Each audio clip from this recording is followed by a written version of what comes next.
Hi, welcome back to Weird Worlds. If you enjoy my content, please consider hitting the like button. It's the only way the YouTube algorithm notices me. The Duel of the Sorcerers is a supernatural horror story with dark magic, mystery, and a battle between good and evil. Set in a shadowy, foreboding world, the protagonist, Rick, becomes entangled in a deadly confrontation with Doctor Quoy, a malevolent sorcerer whose dark powers have sinister ties to Rick's past. The Duel of the Sorcerers, a complete novelette, by Paul Ernst. Strange Tales of Mystery and Terror, March 1932.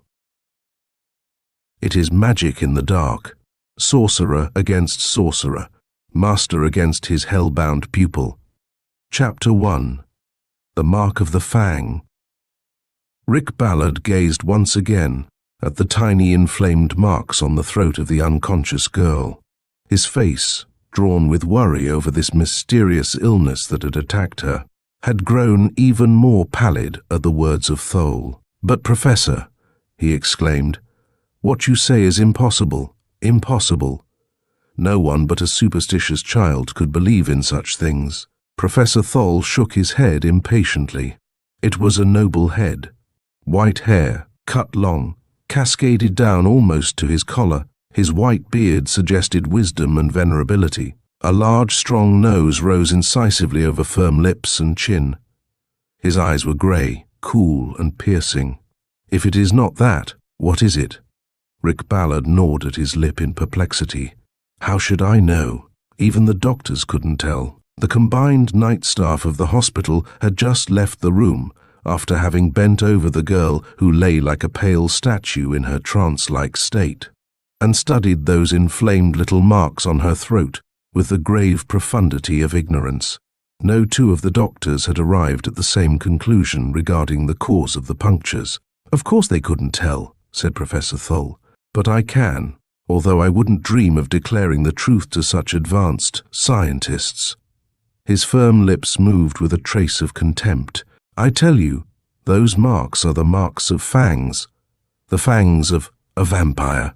Rick drew in his breath with a hissing sound. "Impossible," he repeated. "What else could have caused them? A rat, perhaps? Some large poisonous insect? In a modern hospital? No, my young friend. Such a thing would be more incredible than vampires." Rick gazed long at the old man.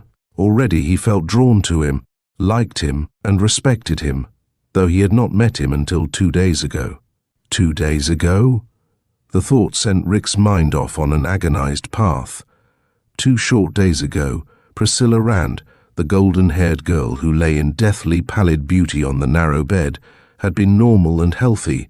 Rick Ballard and she had been an average young engaged couple who were to be married as soon as his finances permitted.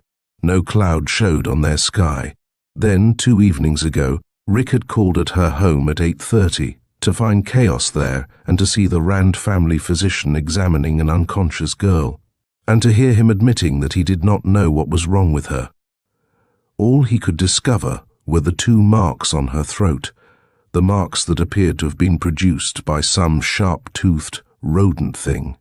There had followed a trip to the hospital, medical conferences which got nowhere, and 48 hours during which Priscilla Rand lay in a coma that defied attempts to bring her to consciousness.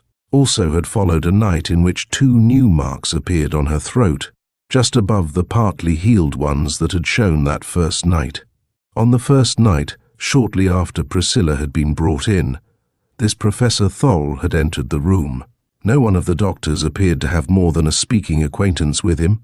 None appeared to know just who he was or what he wanted, but he seemed to have unlimited permission in the hospital.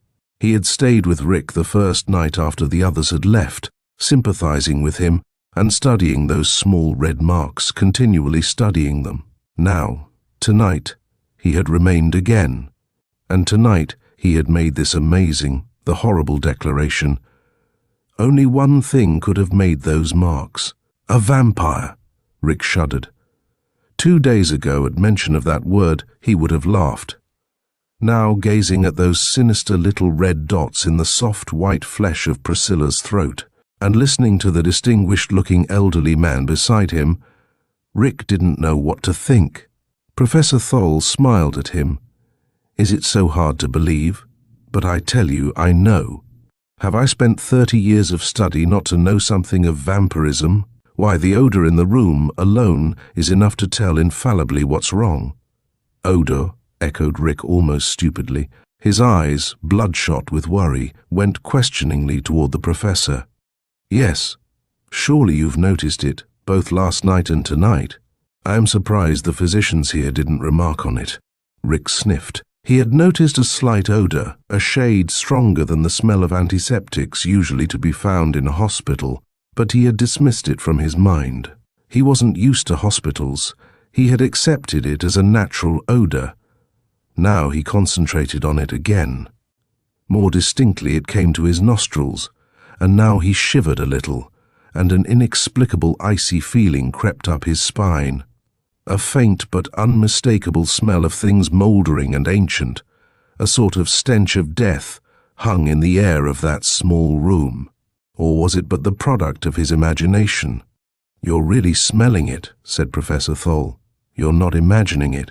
It is the odor of the vampire, the visiting card, so to speak, a vampire leaves behind."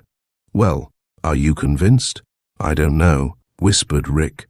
"But you must be convinced," said the professor earnestly.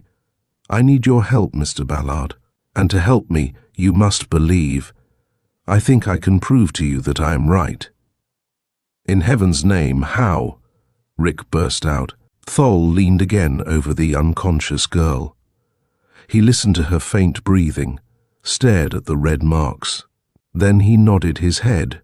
"I am almost certain that tonight the vampire was driven off by the appearance of the night nurse before he had completed his unearthly purpose. The regularity of Miss Rand's breathing and the look of those fang marks both indicate it. If that is true, he may return. We will watch and see." "But—" Rick stopped. Then he spread his hands in a gesture of utter despair. "All right, I'll do anything you say. Anything. Consider me entirely in your hands." Efficiency, methodically, Professor Thole set the stage for the possible return of the thing he stated was responsible for Priscilla Rand's baffling illness. He turned out the lights, save for a dim night light. He opened the window deliberately, a foot or more, and closed the transom. Then he called the night nurse and informed her that he would be in attendance on Miss Rand all night, and that she needn't come to her room unless specifically summoned. After that, calling an intern, he arranged for Rick and himself to spend the rest of the night in the room directly across the hall. At 1:05 they went to this room to wait. Thole closed the door. "But assuming there really is truth in what you've told me," expostulated Rick, "how will you know when the thing has attacked her if you keep the door closed?" "My boy," said Professor Thole, laying his hand for a moment on Rick's shoulder, "a little later, when God willing, we have trapped this creature of darkness, I will tell you something of myself and of the powers I have cultivated. Just now I'll only say, I will know." Rick's lips opened for a bewildered reply, but the professor held up his hand sharply for silence. He motioned to the bed. Rick sat down on it.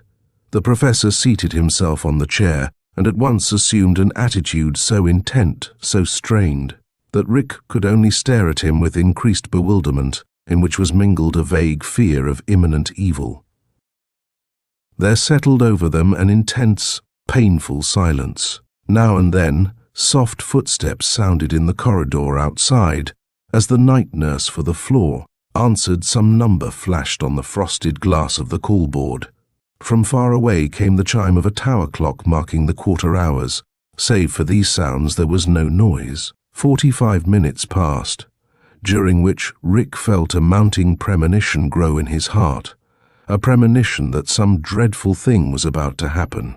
45 minutes in which the white-haired man beside him sat as motionless and rigid as a block of stone, concentrating in some obscure way on the strange thing he asserted threatened Priscilla Rand in the room across the hall. And now the professor's attitude was broken. He sat up straighter, his hands clenched, his eyes narrowed to flaming grey slits. "It's come," he said tensely. "It's come, and it is he." He started for the door, moving quickly but noiselessly. "Follow me," he whispered to Rick. "But on your life, make no sound." Rick tiptoed after him, out the door, across the corridor, to the door of Priscilla's room. And as he went, he felt the cold perspiration start out on his body, felt his heart pounding violently. Professor Thol's every look and gesture implied authority and learning. In spite of all his training, in spite of all his sophisticated contempt for superstitions, Rick felt that this man must be right in whatever he might say. But if Thol was right, what awful spectacle would be revealed behind the closed door of Priscilla's room? The professor glanced at Rick. "Steady," he whispered. "Keep your head, whatever happens." Then, with a long breath, the professor laid his hand on the knob, turned it abruptly, flung open the door, and bounded into the dimly lit room with Rick close behind. Never would Rick forget the sensation of that moment, the first dreadful knowledge of the presence they had surprised at its dread work within those four walls. The shock was stamped on his brain in lines of flame. First, there was the odor of corruption as they stood inside the closed doorway and blinked in the dim light. That terrible, sickening stench. Stronger, more intense, it now was than it had been when Rick had first noticed it. This was the unmistakable odor of the grave, rancidity, of rotting corpses, breathtaking, overpowering. He felt that if he was forced to breathe it any longer, he would go mad, and then he saw the thing they had come to seek, saw it on the bed with Priscilla, on her very pillow, half hidden by her long golden hair, next to her bared throat. Something small and dark and bat-like, it was barely to be seen in the vague light. Something with a reddened and repulsive snout that stared at them with beady, wicked eyes and squeaked and mewed.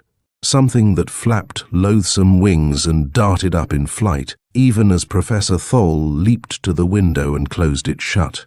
"We've got him," grated Thol, his voice harsh with triumph. "By heaven, we've got him! My sin is expiated," hoarse despair suddenly cracked his voice. "The transom," he cried. "My God, the transom!" They had left it closed when they left Priscilla's room, but now it was open. Even as he leaped to draw down the sliding transom rod, there was a rapid rustling of the dry wings. A loathsome, soft, furred thing darted up toward the transom. For an instant, it darkened the light shining in from the hall outside. Then, with one final sharp squeak, it was gone. Chapter 2. Doctor Quoy. The professor groaned aloud. His shoulders drooped. His silvery beard swept his broad old chest as his head was bowed at an angle of utter defeat and abasement. "Fool, fool," he muttered. "The chance of my lifetime to exterminate him hadn't been enough to observe that he'd opened the transom to provide a way of escape for himself. May God forgive me." Rick, meanwhile, was gasping in the poisonous air of the room. "Do you mind?" he said finally. "Is it all right to open the window? This sickening smell." "Yes, yes, open it," said Thol wearily. "It doesn't matter now. Nothing matters. He's escaped, gone."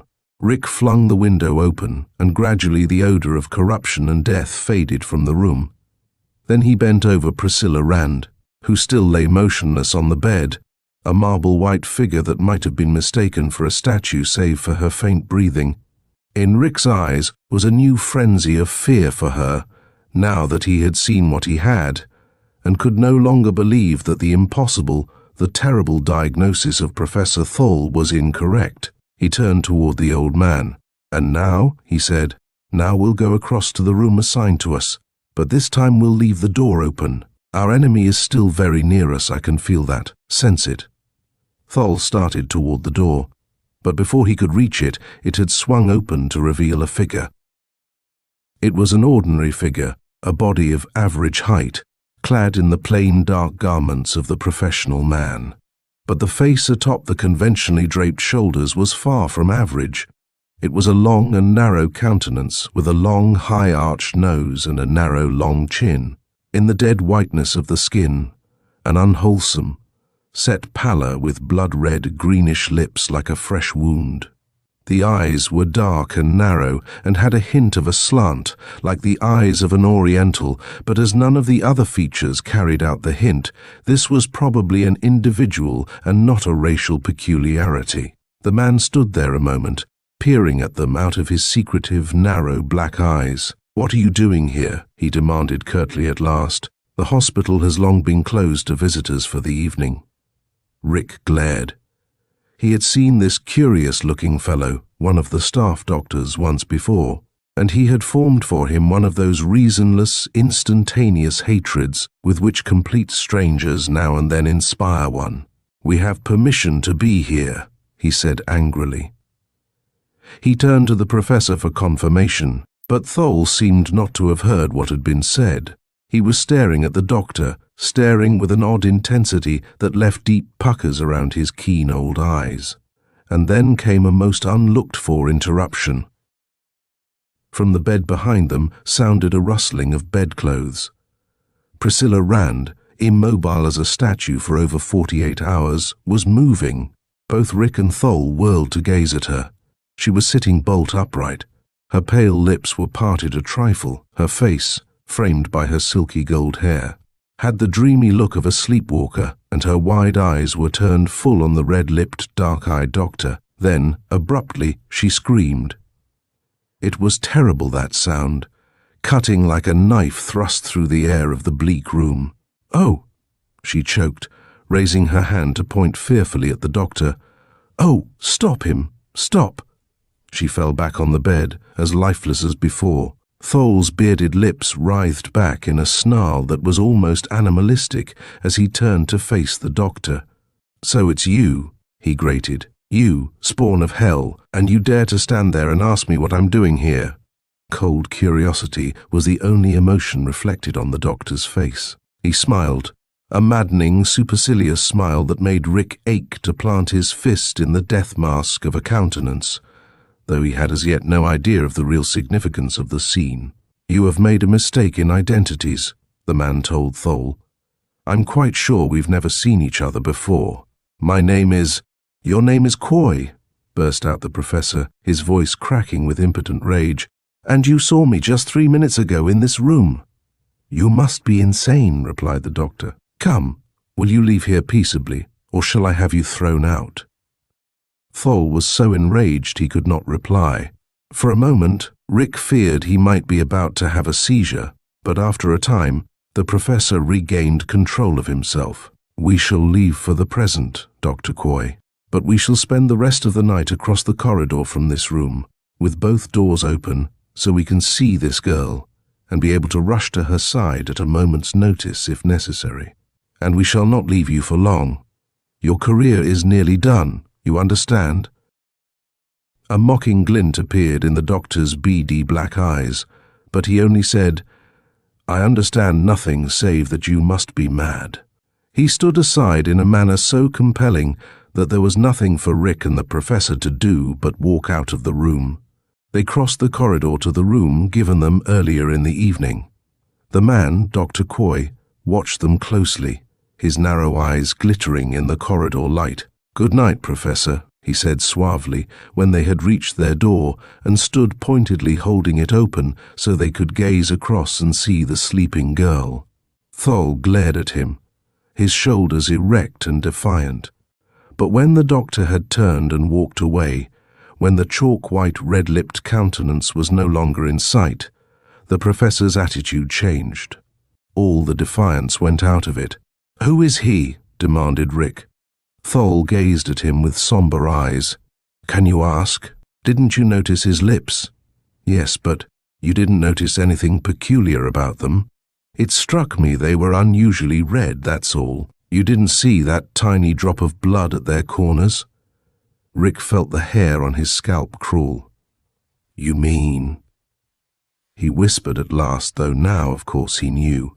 "I mean that he is our antagonist, that smooth-spoken, snaky-eyed creature that just ordered us out of Miss Rand's room. Rick started twice to speak before he could get his incoherent thoughts into words. "Professor, I can't quite. I think you'd better explain as well as you can what this is all about. You have, I hope, a fairly reasonable explanation to make." "I'm not feeling at all sure of my sanity right now." "You're sane enough, my son," sighed Thole, "though perhaps, when you've heard the explanation you ask for, you'll wish for the forgetfulness of madness. But I'll tell you as simply as I can the events leading up to this scene you just witnessed in Miss Rand's room." Chapter 3. The Black Arts. "The things I am about to tell you," said Professor Thole, pacing back and forth across the floor as he talked, "are things which, in this so-called civilized age, are held to be unbelievable. Nevertheless, I think you will believe them. You've seen the results of one of their manifestations. 30 years ago, I was fortunate enough, or so I thought then, to receive an inheritance from an uncle that let me resign my chair at a Western college and devote my time to a hobby that had fascinated me since childhood. That hobby was the supernatural control of natural phenomena. In a word, what used to be called black magic. It was always a conviction of mine that there was some real basis for the old superstitions, that certain beings were able to do miraculous things as a result of their mastery of occult powers. That, centuries ago, there really existed such persons as wizards, witches, and magicians. With this inheritance, I was able to go into the subject with perfect freedom and to give it my utmost powers of concentration. I devoted to the task the large amount of money I now had at my disposal and a brain trained to think along logical, constructive lines. As a first step, I accumulated a library such as never before in history had been collected under one roof. Every tattered old parchment on demonology and witchcraft that I could find, I bought and studied. In my library, I had over 4,000 works of this sort, the majority of them being the only existing copies of their kind and, I am sure, unknown to any other collectors. In addition, I equipped a chemical laboratory in my house and set out with the latest and most modern apparatus to test the ancient magic formulae listed in my dusty books to see if they would work. Some of them did. I won't go into details. I'll only say that some of the experiments I brought to successful conclusions there in my lonely laboratory should have driven any mortal into giving up the subject in terror and burning the whole gruesome library of formulae and incantations. I did burn it later, too late. Rashly, I went on and on with the work, and 5 years ago, after 25 years of intensive study that will certainly earn me an eternity in hell, I learned something that I considered my crowning discovery. I learned that there existed a certain hitherto unheard of chapter of the works of Cagliostro, the great Italian necromancer, which contained texts more revolutionary, more staggering to the imagination in the power they gave their possessor than all the works of all my library combined. I determined to get this fragment of Cagliostro's book of rituals. As I was getting old and knew there would be a long period of searching needed to uncover this rare document, I decided to hire an assistant to help me. Naturally, I picked an assistant with a great deal of care. Such work as mine was dangerous, not only because of the risk involved in dealing with supernatural things, but also because of the attitude the majority of the public has in regard to such matters. Most people haven't got out of the old witch-burning attitude. I didn't dare take any chances of my line of endeavor being made public. The man I finally hired seemed ideal. He was from a famous college, extremely intelligent, quiet, and self-effacing. He was a graduate physician. From the very start, he showed an interest in demonology fully as great as my own.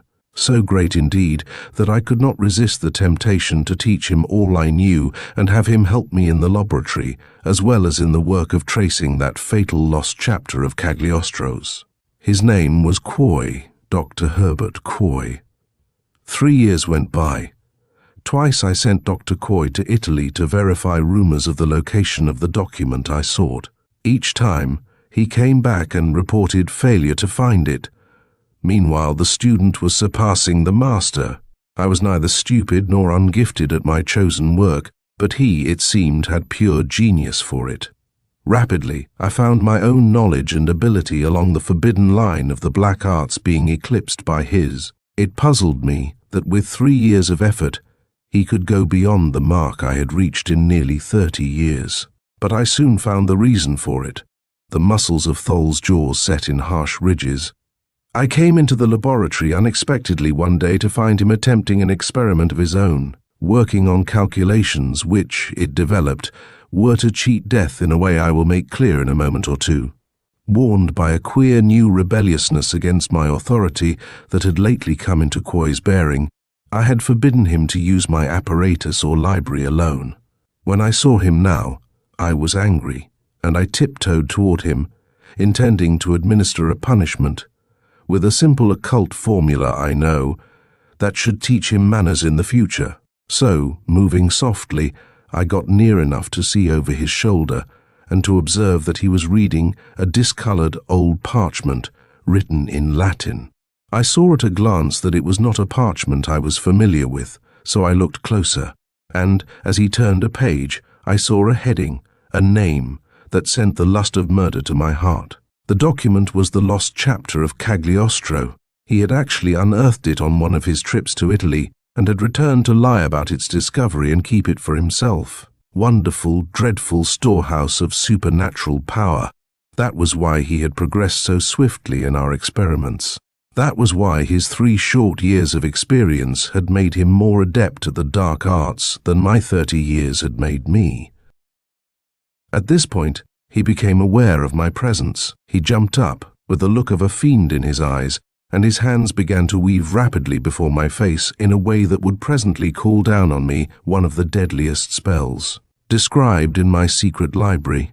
More quickly than I had thought I could force my old body to move, I leaped at him and knocked him down. In the fall, his head struck the corner of a workbench. The professor's hands moved spasmodically at his sides. I went a little insane during the next few moments. I believe now he was dead from the force of the blow against the workbench, but I didn't think of that then. I caught up a heavy stool, and my arms were tired before I stopped bringing it down, with all my strength on his head. Minutes had passed before I regained my self-control, to find myself gazing down at a man whom, in the eyes of our civilized laws, I had murdered. I had no remorse for that murder. I knew I had rid the world of a great potential menace, for I knew now that this man was all evil, an evil intelligence, linked with all the hellish knowledge contained in Cagliostro's document. What chaos the combination might not accomplish. I hid the body in a secret vault in the cellar of the big house I own, here in the city. I burned my library, all but the precious Cagliostro, which I couldn't bear to part with. I easily turned aside all inquiries into the disappearance of my employee, Doctor Quoy, and I thought that the matter was closed. This was 2 years ago. The professor groaned and buried his head in his hands. I soon found that I was hideously wrong, that the matter was not closed. I discovered it because I came home late one evening from a visit with a friend to find my Cagliostro gone. The library, now furnished with ordinary books, had been double-locked when I went out, and when I came in was still double-locked.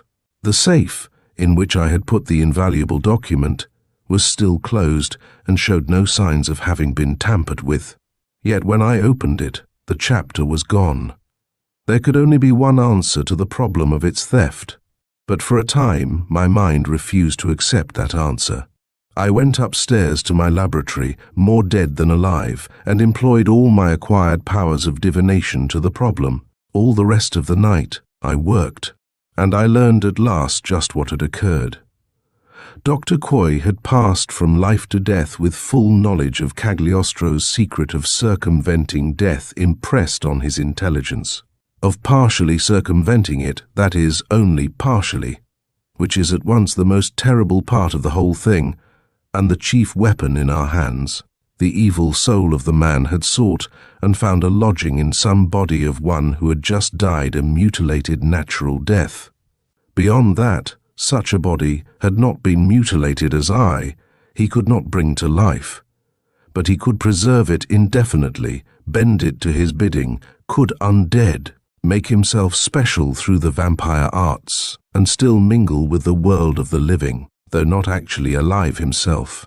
And so he goes, with infinite powers at his command to do his evil will, a corpse unburied, animated with a live man's hate, bound to the frightful existence of the vampire.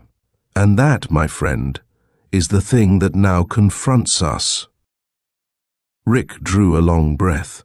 Then he sprang to his feet and started hastily toward the door. "Stop," commanded the professor. "Where are you going?" "To turn this monster over to the police," exclaimed Rick, but Thol slowly shook his head. "I thought so, but really it won't do. Can't you guess what would happen to you if you went to the police with any such tale as this? In spite of the proof offered by the fang marks on Priscilla's throat." Rick stopped in his tracks. He could guess. Easily, he would land in a madhouse. Then he started on again, red glints in his eyes. But again, the professor stopped him as he read his thoughts. "It will do you no good to seek out this Doctor Quoy personally either. In the first place, you would be as helpless as a child in his hands. In the second place, he won't be here any longer. Why won't he?" Professor Thol pointed to the window.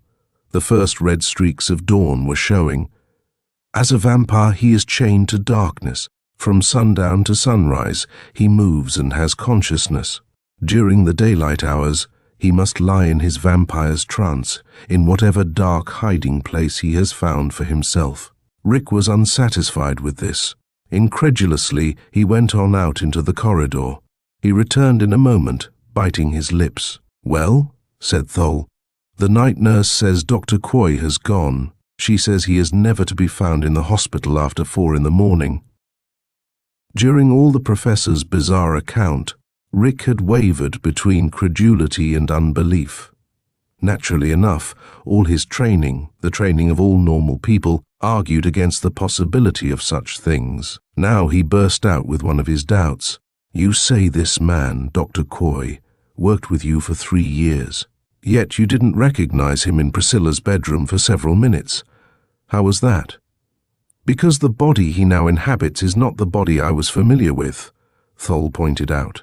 "You remember, I said his spirit soul, intelligence, call it what you please, took possession of another man, one of whom I'd never seen, when I clubbed his own body into such a state that he couldn't use it anymore. That was why I could recognize the essential Quoy only by the agitation of Priscilla Rand, and by that little drop of fresh blood my old eyes finally distinguished on his lips." "How did you happen to be here so opportunely in the first place?" demanded Rick bluntly.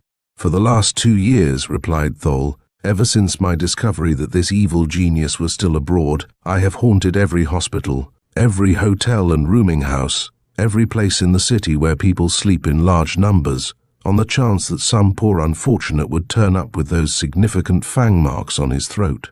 When I heard of such a case here at Grace Hospital, I rushed over at once to see if at last I was on the track of Quoy.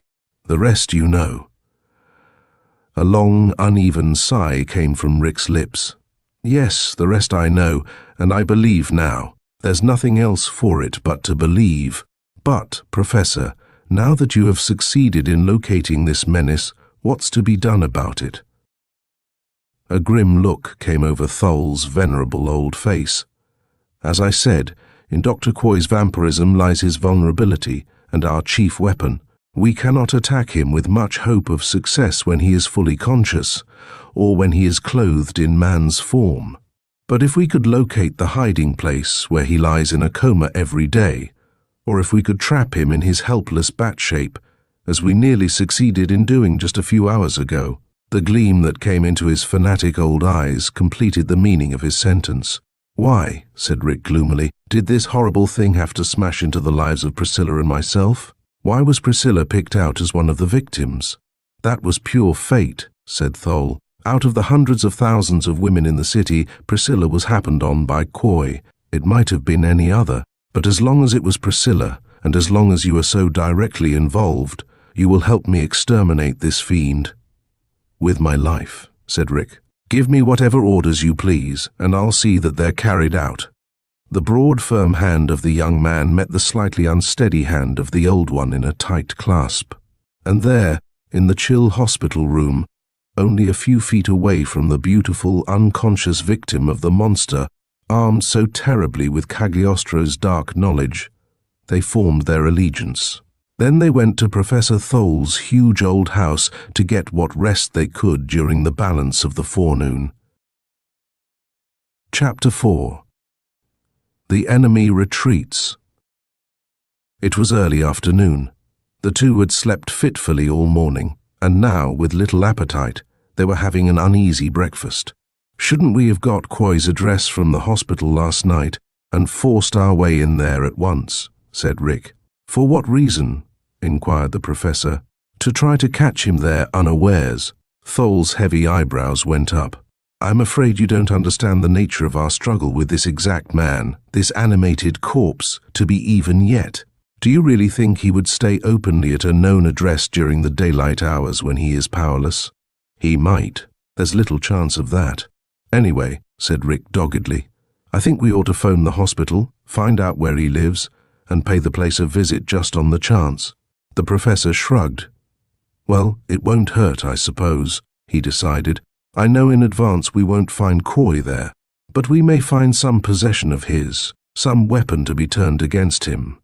Rick telephoned the hospital and found that Dr. Quoy was listed as residing in a large, well-known apartment building about half a mile from Thol's house.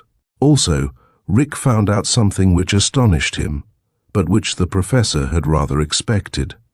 Dr. Quoy had resigned precipitately from the hospital. He had sent his resignation by messenger immediately after leaving, just before dawn that morning. "Hopeful in a way," muttered Thol. "It shows he fears us at least a little, only too little probably. He knows, and rightly, that he is my superior in occult power. Well, shall we go?" A few minutes later, they stood before the hall door of the apartment given as Dr. Quoy's. Boldly, Rick rang the bell, but there was no answer. "How will we get in?" he asked.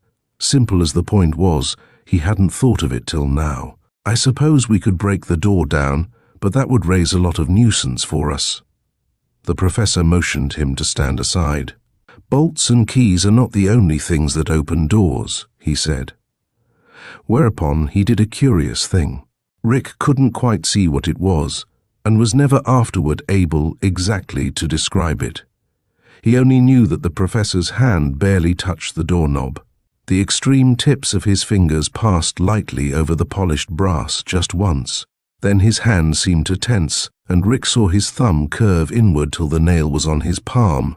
"Now open it," said Thol calmly, stepping back. Rick turned the knob. The door opened. "For the good of society," he exclaimed. "I hope you never turn criminal, Professor." "And how about the creature whose powers have already made mine look like child's play?" rejoined Thol. Rick was silent at that, while a new conception of precisely what they were up against was born in his mind. The two men entered the apartment. As Thol had been sure it would be, the place was empty. Furthermore, it was stripped of most of its belongings. All Quoy's personal effects were gone. Only a few unimportant possessions were left. He had fled. The professor disregarded this evidence of flight, which to Rick was a crushing discovery. With his silvery beard almost touching the floor, he crouched here and there, like a great animal on a scent, searching for something. "What are you hunting for?" said Rick. "For anything that might give us a clue as to Quoy's real quarters," said the professor abstractedly. "The secret, hidden place where he sleeps the daily sleep of the vampire, and where we can ferret him out and drive an aspen stake through his heart.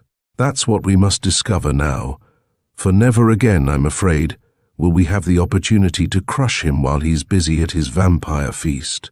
For nearly an hour they searched the place, but there was uncovered only one thing out of the ordinary, one clue, a sort of miniature stage set up on an escritoire.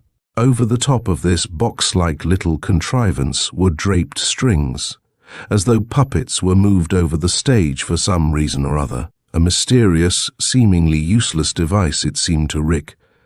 To the professor, its fiendish meaning was plain enough, but it added nothing to his inadequate store of information. He knew only that Doctor Quoy, while mocking him at the hospital the night before, had yet deemed him a worthy enough opponent to hide securely from him. And with a whole city to hide in, we'll never find him, despaired Rick. Meanwhile, what about Priscilla? Perhaps he won't attack her again, said the professor, though his eyes evaded Rick's as he said it. But he'll certainly attack us. You and I are the only two who know his secret. He can never rest till he's destroyed us. It's through attacks he'll probably make on us in the near future that we may be able to trace him. We'll hope so anyhow. They left the doctor's deserted rooms then and went to the hospital. There they were greeted with good news. Priscilla had finally regained consciousness, to tell them, with horror-filled eyes, of vague and terrible dreams that had pursued her during the black hours of her trance. Until nearly midnight, Thol and Rick stayed with her. Then Rick, upon her falling into a normal sleep, decided to go home and get some of his things. No, said Thol. You're safer here. You can't go out at this time of night alone. I just want to go to my digs long enough to get a change of linen and my razor and a few other things, Rick said. But the professor would not hear of this. Send a messenger for them, or wait until tomorrow. What may threaten you away from my poor protection I can't say, but something might. Seeing the old man's perturbation, Rick promised to send for his clothes. But as soon as he had left to go to the desk to phone, he changed his mind. It had suddenly struck him that there was a principle at stake here, a point of honor that was not to be disregarded. Let that poisonous rat drive me away from my own home? Snapped Rick at last. I'm damned if I will. He left word at the desk for the professor that he had gone to his apartment, but would be right back, and then went out onto the street. In Priscilla's room, Thol shifted his chair nearer the bed, while his eyes were almost unblinking in their alertness. Should those tiny, ominous marks appear once more on the girl's throat? Should the vampire visit her once again? It was probable she would sink into an unconsciousness from which she would never wake. Chapter 5. Minions of Death. Afterward, in the light of the sinister things he came to learn, Rick could hardly conceive of the foolhardiness that had led him to go alone, in the dead of night, to his apartment. At the time, however, he thought little of the risk because of his ignorance of the sort of thing that might happen. At most, he imagined Doctor Quoy might force his way in and attack him personally, an attack he welcomed rather than feared. At the least, his inward conviction, and this was not to be molested at all, he would be. In his ignorance, then, and in his weariness and desire for a change into clean things, he had almost dismissed Doctor Quoy and all his possible machinations from his mind by the time he got to his own door. Mechanically, his thoughts mainly occupied by Priscilla, he fumbled for his key, opened the outer vestibule door and started up the stairs to his rooms. Almost stumbling in his fatigue, he let himself in and switched on the lights. Retaining only enough sense of caution to lock and double-lock the door behind him, he went to the bedroom and began packing his suitcase. When it was that he first noticed the odor, he could not afterward determine.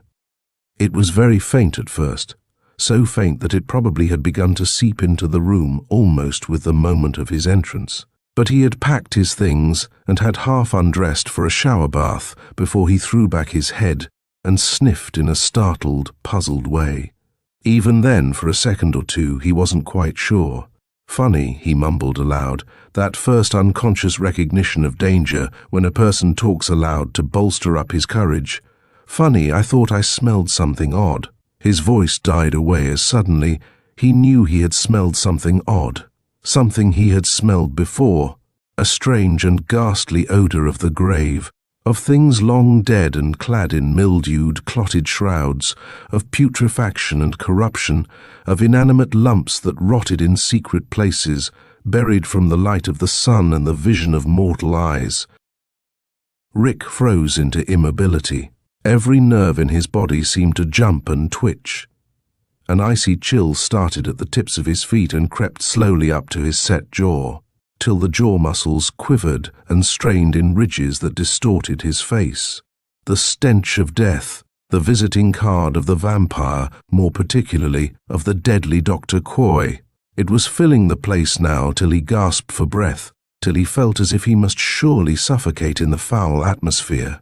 For a long moment Rick stood there, in a room seemingly deserted save for himself, but which he knew was slowly being occupied by another, a dreadful tenant. Each beat of his heart exaggerated the sensations of suffocation. His tongue seemed glued to the roof of his mouth. The veins in his neck seemed to swell and harden, till the odd thought assailed him that if they were touched, they would snap like dry twigs. Then Rick moved. He started to leave the room, running toward the hall door. This stench, this loathsome signature of Quoy, never had he known such panic fear as it induced. Escape was all that was in his mind now. He had almost got out of the room when the events presaged by the terrible odor began. The first manifestation was a sudden paralysis, binding him from head to foot until it was only with difficulty that he could roll his eyeballs. Lot's wife, turned to a pillar of salt, could have been no more helpless and rigid. He had got near enough the bedroom doorway to be able to look through it and see the hall door and the possible escape it represented. Yet he could no more complete that short journey than he could fly, and now a smothered gasp came from Rick's stiff lips, a gasp that was intended for a shout. Something soft and slimy, something boneless and smooth and loathsome, had crawled over his stockinged foot. He fought against the rigidity that held him, willed his head to tilt downward, that he might see what dread thing it was that had crawled across his flesh, to leave its viscous, cold trail behind it. His head remained set on his neck, locked immovably on his shoulders. Not even the inch that would have allowed him to see the floor at his feet could he move it. Then, while his straining eyes tried to roll down enough to vision whatever repulsive mass it was that had touched him, another slimy body trailed its cold length over his instep. And another, and then a fourth. And now his eyeballs, straining downward, caught just a flash of some moving, tapered, yellowish-white thing that might have been the tail of some unbelievably huge white earthworm. The stench of the grave grew even more appalling. Rick gagged in the poison of it, gagged, then gasped for breath again. Something crawling and hairy had started a slow, tortuous, many-legged path down his bare arm. In the thin air of the doorway before him, a tiny commotion began to be visible to him. The air wavered and shimmered in ragged small columns, much as heat rays shimmer and vibrate above a hot plate in the sun. The small columns shaped into more definite lines and grew less shifting in movement. They grew clearer, bolder. White patches etched themselves in behind them. Two narrow, dark slits split the white patches. A blood-red, writhing gash appeared suddenly over a triangle that was now revealed as a long, narrow chin. Stunned, reeling with horror, Rick found himself gazing at the pallid face of Doctor Quoy. Bodiless, motionless, it hung there in the doorway, revealed in every detail by the bright electric lights. And Rick stared at it with glazing eyes, his hypnotized gaze going from the blood-red, repulsive lips to the drab, somehow dead-looking hair that sprouted from greyish skin, drawn parchment-tight over a veritable death's head. The crimson lips, so terribly suggestive of fresh blood, moved slightly. Words came to Rick's consciousness, for daring to interfere. "My existence. You shall die. Damn you! Damn you! Get back to whatever hell it is you come from." In a gasping whisper these words came to Rick's ears. He tottered a little. The whisper had seemed to be his, but he had willed the words to be screamed aloud defiantly. "Shall die." The reply tolled out like two notes of a discordant bell. At their conclusion, Rick saw the ghastly head fade slowly into nothingness. Slowly, it reduced itself to the shimmering small columns, like heat waves, so slowly that his eyes continued for seconds to see what was no longer really there. The face disappeared, and the doorway was an empty space. swaying on his feet, his outraged nervous system almost ready to break down and plunge him into oblivion, he suddenly heard a noise in the other room. Around the corner of the doorframe it sounded. It came from something as yet hidden from his sight by the partition. It was a dry, whispering, rustling rattle, that sound. With his mind tottering on the borderline of insanity, Rick tried to define it. The whispering rattle of scales, of giant reptilian scales, moving scratchily with the progress of a mighty serpentine body. No, not exactly. The rustle of stiff silks? That was more like it, but not the precise sound. And then the horrible simile came to his mind, and so exactly did it fit that, in the next instant, Rick knew it was no simile, but the hideous truth. That dry, loathsome sound was the noise of bones, bones loosely articulated, insecurely held together by withered tendons and shreds of muscle, bones rubbing dryly against each other, muted only partially by some clinging, muffling fabric. Hardly had the stunning realization come to him when he saw something grope slowly around the doorframe and reach out in his direction. That something was a hand, but it was not a hand. It was a thing composed of 5 jointed bones of different lengths, like a loose spread bundle of sticks only vaguely resembling fingers, held together by cords which were frayed and dabbled with brownish red clots. And on the middle stick, the longest stick, was something that looked like a fingernail, long and jagged, seeming ready to fall off at a touch. The hand crept farther, and now Rick saw that it was attached to a wrist that was, in patches, only bare bones, and in places was padded with bits of spongy, gruesome substance that might once have been flesh. Over this, as the ghastly arm came more into view, he saw draped a fold of greyish-white fabric to which bits of earth still clung. "Let me die," prayed Rick, "or faint, or go mad." And then the thing itself stepped slowly into the doorway till it was fully revealed, framed by the door sills like a grisly picture, a picture of death in its final form. Eyeless sockets glared emptily at Rick. Jaws that were on the verge of falling apart moved slightly.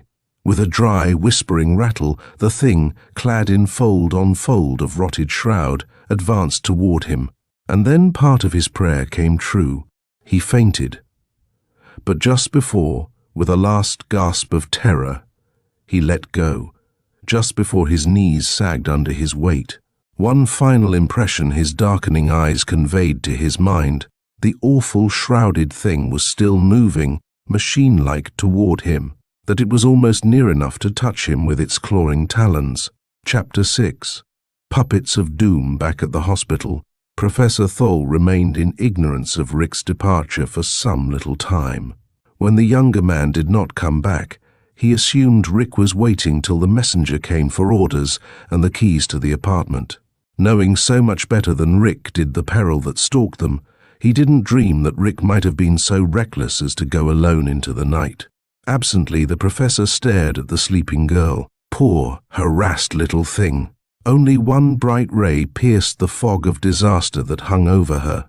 She would not, if she won through her awful experience, be condemned to the usual fate of the vampire's victim, that of becoming a vampire herself after her death. Doctor Quoy's vampirism was not a natural one to be transmitted like a foul disease from one person to the next. It was an artificially acquired thing that would die when he died. Thole sighed, looked at his watch, and saw that Rick had been gone over half an hour. His heavy eyebrows drew together. He glanced at Priscilla, decided he did not dare leave her even for a few moments to go and see if Rick was downstairs in the lobby, and picked up the telephone. In a low voice, he talked to the girl at the desk, and was told that Rick had gone to his flat himself. Thole sprang to his feet. He was in a quandary. Rick, rashly alone in his apartment, might be in deadly danger. But if he went to Rick's side, he must leave the girl alone here. Which needed him most? Over which was the black wing of Quoy's power hovering nearest? At this instant, the breathing of the slumbering girl lost some of its regularity. Her lips parted. "Rick," she moaned, though she was struggling to wake. "Rick, dear." That was all. but it was enough to decide Thole. All his studies had tended to confirm him in the belief that every dream of every person had a meaning. In Priscilla's dream, she had called out in accents of fear to Rick. Did that mean that she herself was afraid, or that the young man was in some sort of peril? He believed the latter was true. He pressed the button for the night nurse. He looked at her thoughtfully. A tall, quiet girl with intelligent dark eyes, she appeared to be the sort of person one could tell things to. Almost the professor decided to confide in her. Then he changed his mind. Better to test the credulity of no one by naming the actual bizarre danger that hung over Priscilla Rand. "I must leave here for an hour or so," he told her at last. "As you know, it is thought necessary to have someone with Miss Rand every moment of the night. You have been told why?" The nurse shook her head. "It is because she has a queer horror of bats," said Thole smoothly. "A delusion, if you want to call it that. Therefore, someone must be with her constantly to reassure her if she wakes in terror. Could you arrange to take my place for, say, an hour and a half?"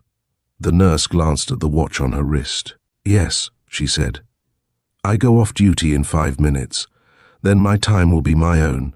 I'll sit in here till you return." "Good," said Thole. "And, by the way, if at the window or the transom, for heaven's sake drive it out before Miss Rand can wake and see it." "A bat?" echoed the nurse, staring. "In the heart of the city? Impossible." "Improbable, at least," the professor agreed. "I just thought I'd mention it."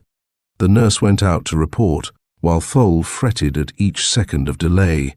In less than the stated 5 minutes she was back, and Thole raced down to the lobby and into the street. His mind outraced his feet. Speed was essential now.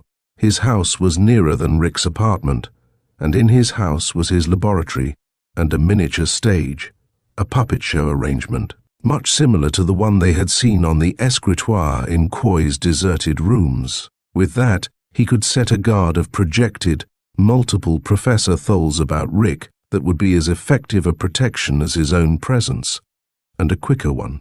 He turned toward his home, then changed his mind in mid-stride and hastened toward Quoy's old rooms. They were nearer yet, and he knew how to use the puppet stage Quoy had left behind him, as well as the doctor himself. To the deserted apartment of Doctor Quoy he hastened with all possible speed. And ever as he went, he prayed that Quoy had not already struck, that he might not be too late in his projected rescue. In the professor's specially trained mind, as he let himself in through the outer doors of the building where Quoy had lived, a sort of occult bell of warning sounded a muffled peal, but he paid scant attention to it, engrossed as he was in getting to that small stage at once. That Quoy might have returned, might be at this moment in the room behind the final locked door, where Thole paused an instant. Never occurred to the venerable professor, although he confessed honestly later it certainly should have.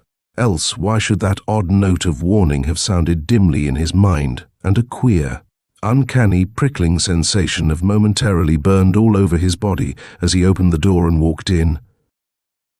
But if he was too preoccupied to know that Dr. Quoy was there before he opened the door, he became aware of it the second after he stepped inside. He was made aware of it by the fact that all the lights in the ostensibly vacant place were turned on, and an instant later by finding himself gazing directly at the tense, bent back of Quoy himself. Dr. Quoy was seated in front of the escritoire. Over his shoulder, Thole could see enough to know that the thing which was claiming his attention was the tiny stage. Also, the professor could see Quoy's hand move above the contraption, and knew that the man's fingers were manipulating the puppet strings, now duly attached to whatever tiny figures they had been designed to animate. What dark purpose was being served by that lonely puppet show? Thole silently edged nearer to find out. Had Dr. Quoy not been so lost in sinister concentration, so certain that his two enemies would never think of looking for him in this place from which surely he might be supposed to have fled forever? It is certain that Thole could not have got so close to him without his having known of it. As it was, the professor found himself stealing nearer, inch by inch, with his hated antagonist still unaware that anyone was in the room with him. At last he was close enough to see that tiny stage and the tiny figures that were moved jerkily upon it.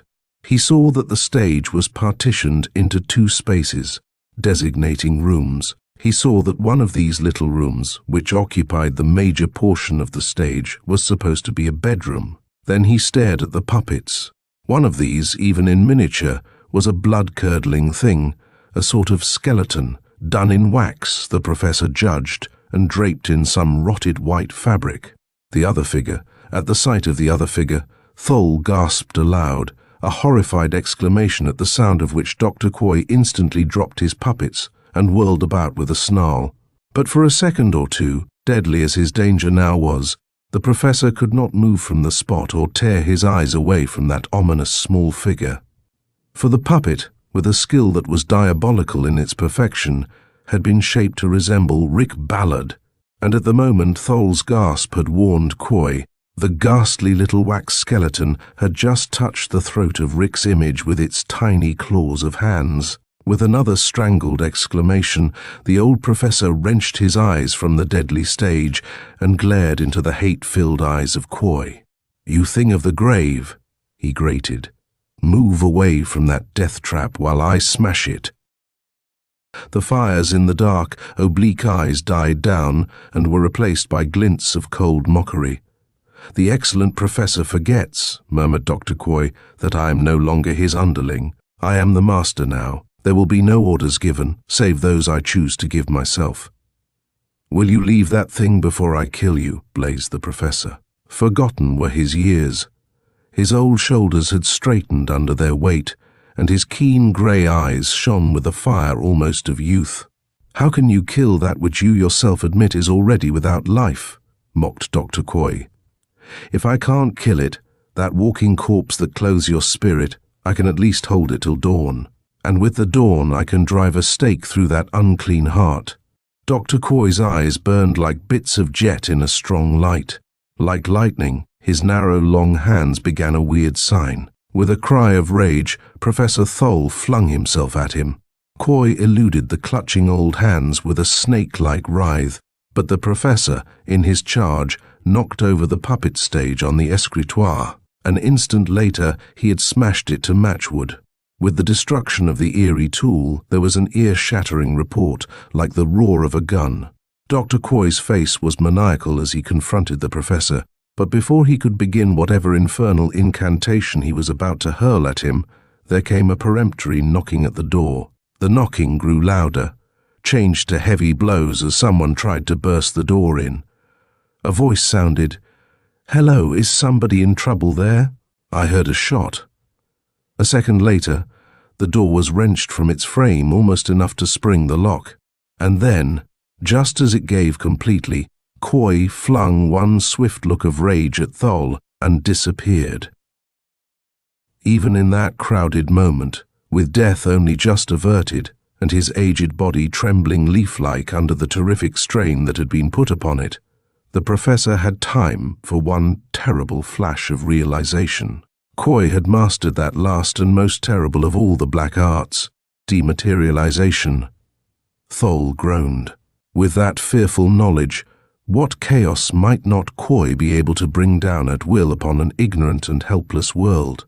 A man stepped over the smashed ruin of the door, a man who hastened to the professor and put a supporting hand under his arm. "What's wrong?" he asked. "Burglary? Attempted murder? What?"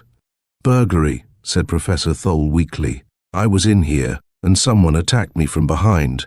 I didn't even have a chance to see the man." His rescuer, a powerfully built, red-haired fellow, stared suspiciously. "Yes?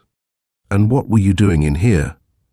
"I live in the apartment next door, and now I come to think of it, this place is supposed to be vacant. I think maybe the police." He stopped. His mouth opened foolishly, his eyes half closed as though overpowering slumber were descending on him. Which, as a matter of fact, was the case. The professor completed with a few passes of his hands the simple hypnotic process he had started. He eased the man gently down on the floor. "In 5 minutes you will awake," he commanded, touching the closed eyelids gently. Whereupon, he left the room and raced to Rick Ballard's apartment. Behind him, a sleeping man breathed heavily, to wake up precisely 5 minutes later and for the rest of his life to tell a tale that was sometimes heard with interest and sometimes laughed at, but never by any chance believed. Chapter 7. Of Another World. Rick Ballard slowly came back to consciousness. For an instant, he lay in a daze, his eyes still closed, unable to recall anything. He had been unconscious for an unguessable length of time. His eyes flew open as memory came to him, and he threw up his arms with a hoarse cry to defend himself from the grisly horror that had been advancing on him. But the horror was there no longer. In its place was Professor Thole, bending over him, bathing his forehead with cold water, talking to him in soothing, reassuring tones. Rick relaxed with a long sigh, content in the realization that he was in some unexplained way safe from further attack. In a short time, his fit, muscular body had sprung back to almost a state of normalcy, and he was listening, almost sheepishly, to the professor's account of his trip to Doctor Quoy's rooms and of what he had found there. Then he told his story. "All I saw was a succession of hypnotic images," marveled Rick, "yet they certainly seemed real. I felt the cold, slimy things. Like snakes they seemed, crawling around my feet. I felt something hairy and spidery crawl down my arm. I thought I saw Dr. Quoy's face, and I was sure I saw that spectre from the grave. And now I find they were only mind pictures instead of the real thing." "Don't be so sure they weren't the real thing," said Thole quietly. "Real bulk and substance materializing from thin air," said Rick with a little smile. "No, I can't believe that, and it isn't necessary to believe it. The other fits in too logically. The hypnotic images induced in my mind from a distance by Doctor Quoy." Thole echoed Rick's first statement. "Thin air? There is no such thing. The apparently empty air about us is as teeming with life as the tropic seas." He stretched out his arm and swept it in front of him. "When I do that, I have no doubt whatever that I have passed my hand through the substance of some living thing, moving and breathing and solid. But in some other dimension, that is as unconscious of us as we are of it. Dr. Quoy has the power of drawing things from other dimensions into this, or of shifting objects from this to others and back again. Believe me, the things you saw were actually here, not existing only as figments of your imagination." Rick shook his head. "It makes me out an awful coward to keel over at the sight of brain phantoms," he said, "but I'm perfectly certain now that I was attacked by nothing more dangerous nor solid." Thole sighed. Then he reached behind him and brought into view a newspaper, rolled lengthways, as though bundled around some long cylindrical thing. "Perhaps then you'll believe this. One of your visitors, due possibly to sudden death, possibly to the fact that Quoy's invocations were incomplete, didn't return to its own dimension."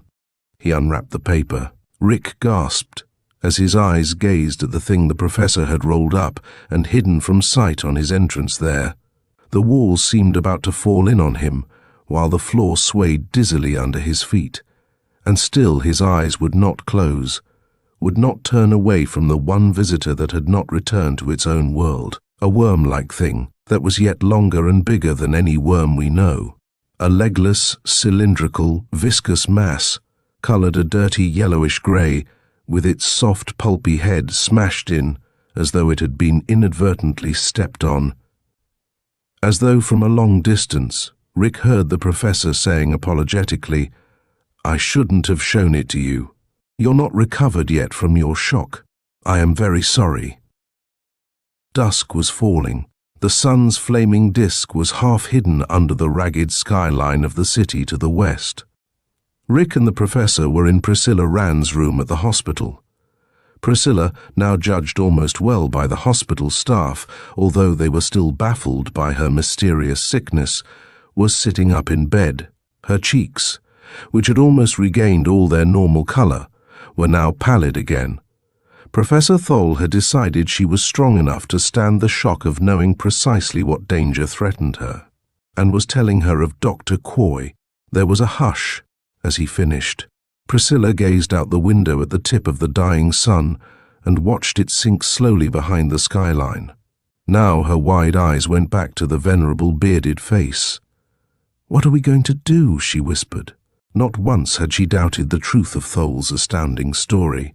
Her woman's instinct told her it was all fact, forbade her a single one of the doubts that had lingered so long in Rick's mind. This man, this monster, seems all-powerful. "Powerful enough," admitted the professor, "but only in the hours of darkness, remember. During the daytime he is in a helpless trance. It is during the daytime we must find him and destroy him. But during the daytime, my only method of locating him is not effective." Priscilla gazed quickly, hopefully at him. "You have a method of finding him, then?" "Yes, a rather terrible method, and one that involves great risk to you, even more than to Rick and myself. To me." "Yes, I have said my method is not effective during the daylight hours, when Doctor Quoy is in his vampire's trance, because then he gives off no psychic aura of activity for me to work on. But if we try to search for him at night, it means that you must be left unguarded. And that," burst out Rick, catching her hand, "is not to be thought of." Priscilla stared at the window, which was now a slowly darkening oblong as dusk deepened to night. From the street outside came a shrill shout as a newsboy, disregarding the hospital zone of quiet, cried an extra. The words drifted up to them, only half registering on their preoccupied minds. "Extra, extra, girl kidnapped, police combing the city, girl kidnapped." Priscilla shuddered as the words finally penetrated her full consciousness. Girl kidnapped. And what might be her fate if she were left alone during the period of Dr. Quoy's greatest activity? But none of this misgiving showed in her tone as she said, "There's nothing for it but to leave me unguarded. This creature must be trapped, and if he can only be hunted down at night, then you two dare not waste time by staying inactive in this hospital room." "I won't have it," began Rick. "Shh," said Priscilla, squeezing his hand. "There is an alternative," said Professor Thol, avoiding her gaze. "I can go out alone, leaving Rick here with you." Priscilla smiled.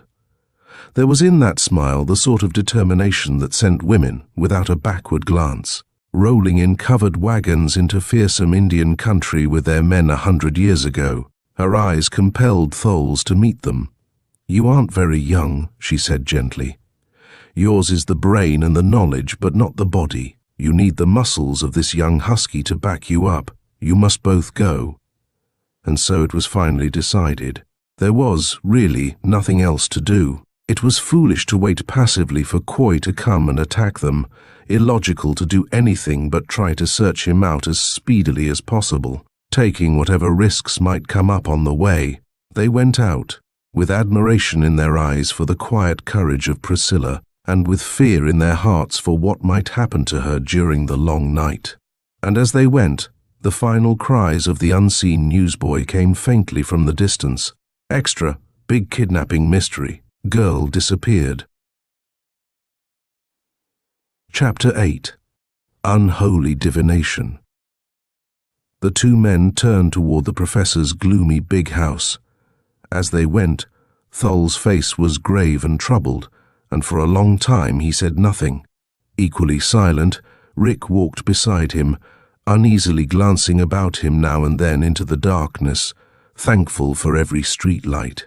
The evil powers of Dr. Quoy might at that very instant be hanging over them like a sword of Damocles, ready to drop and snuff out their lives. "What is this method of yours of finding out where Quoy is operating?" he said at last. "You'll soon see," was Thol's somber reply. "We're on our way to your house now for your equipment, or tools, or whatever you call them." "Yes," muttered the old professor, "for my tools." Rick glanced at his face. In the uncertain light it had almost a greenish tinge. "You spoke of risks," he persisted. "What are they, physical or psychical?" "That too you will soon discover for yourself," said the professor. He sighed. "It is a terrible thing to interfere with natural laws. Unexpected, unguessable things may happen. No more was said during the balance of the walk. They turned into the drive leading to the huge old house. It was in pitch darkness. No light showed at any window. The professor had no servants, preferring to live hermit-like in a few of the rooms and let the rest of the house cover itself with dust, rather than have a housekeeper to interfere with his private observations and experiments. Thol turned the key and pushed open the door. Rick almost exclaimed aloud with relief when the professor switched on the lights in the old-fashioned, ill-kept hall. Without pausing, Thol went down the hallway to the door in the rear that led to the steep basement steps. He turned on another switch, illuminating the cavernous cellar. Rick followed him into its depths. As he went, he felt the now familiar icy shiver of something weird and terrible about to happen, an intuitive warning, having nothing to do with reason. "I'm becoming positively psychic," he said aloud, with a twisted grin. He said it more to break the oppressive silence than because he expected an answer, but the professor replied quite seriously, "Probably you are temporarily endowed with a reflection of my own psychic sensitivity. But please do not talk any more. A hard mental struggle lies before me. I must compose my mind for it." They traversed the big cellar to the rear wall. Here the professor halted. Rick, gazing at it, could see no more than that it resembled any other wall, constructed of blank cement blocks which were cracked here and there with the weight of the old house. But the professor's eyes gleamed a little as he bent nearer one of the blocks and touched a ragged crack that split it diagonally from end to end. Rick stared. The cracked block, and 4 more above and below it, swung aside to form a narrow doorway. Thol motioned, and Rick followed him through it and into a low tunnel, the roof of which was crudely shored up with timbers. At Thol's touch, the secret door slid into place, leaving them in the darkness of the tomb. Rick felt the professor tug at his arm. He walked ahead, paused a moment while he surmised. Thol opened another portal, then followed forward a few steps. They stopped, and thrusting out his arms on either side, Rick could touch nothing. They were in a fairly large chamber or cave. He heard the professor mutter something under his breath. Then there was a click and light flashed up. The prosaic electric light bulb, hanging from a cord in the roof, intensified rather than diminished the horror of that underground place. The harsh, glaring light shone only too clearly on the festooned spider webs and the slow, oozing drops of moisture that appeared from the raw earth of the walls to drip monotonously between the rough supporting timbers. The air of the place was damp, stifling. It was like a crypt. And then Rick started, while his face went chalk white. He stared with pounding heart at something stretched out in one corner, something that sprawled in ghastly rigidity on the earth floor. Like a crypt. The place was a crypt in actual fact. There was its corpse. It was the body of a man of average height. To judge by the condition of the flesh and the look of the splotched, discolored clothes that covered it, the body had been there a long time.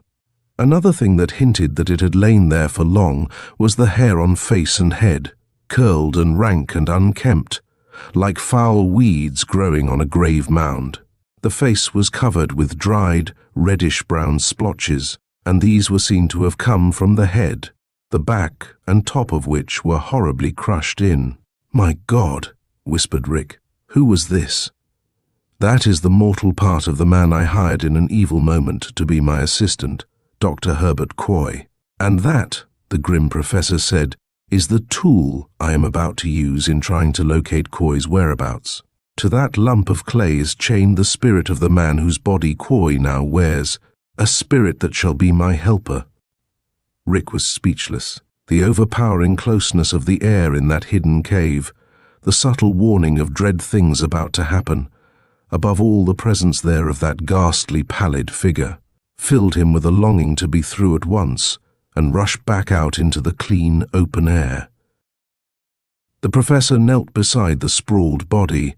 His hands went slowly toward the red, splotched face, but before they touched it, he gazed up at Rick. "This is a moment of great danger," he said. I have never dared try such an experiment as this before, so I do not know exactly what may happen. Whatever it is, be on the alert for it." Wordlessly, Rick nodded. The professor began the procedure that was to haunt Rick from then on in nightmare-ridden sleep. A sentence came sonorously from the professor's lips. Rather, it was a succession of sounds, no one of which was familiar to Rick, but which in combination sounded like a phrase in some forgotten tongue. Thol's long, sensitive fingers lightly touched the lid of the right eye that was sunk deep in the grisly ruin of the face. Then he was silent. For what seemed to Rick hours, the tableau held Thol kneeling motionless beside the corpse, his eyes half closed and his face tense, as if he were concentrating all his mental powers on some gigantic task.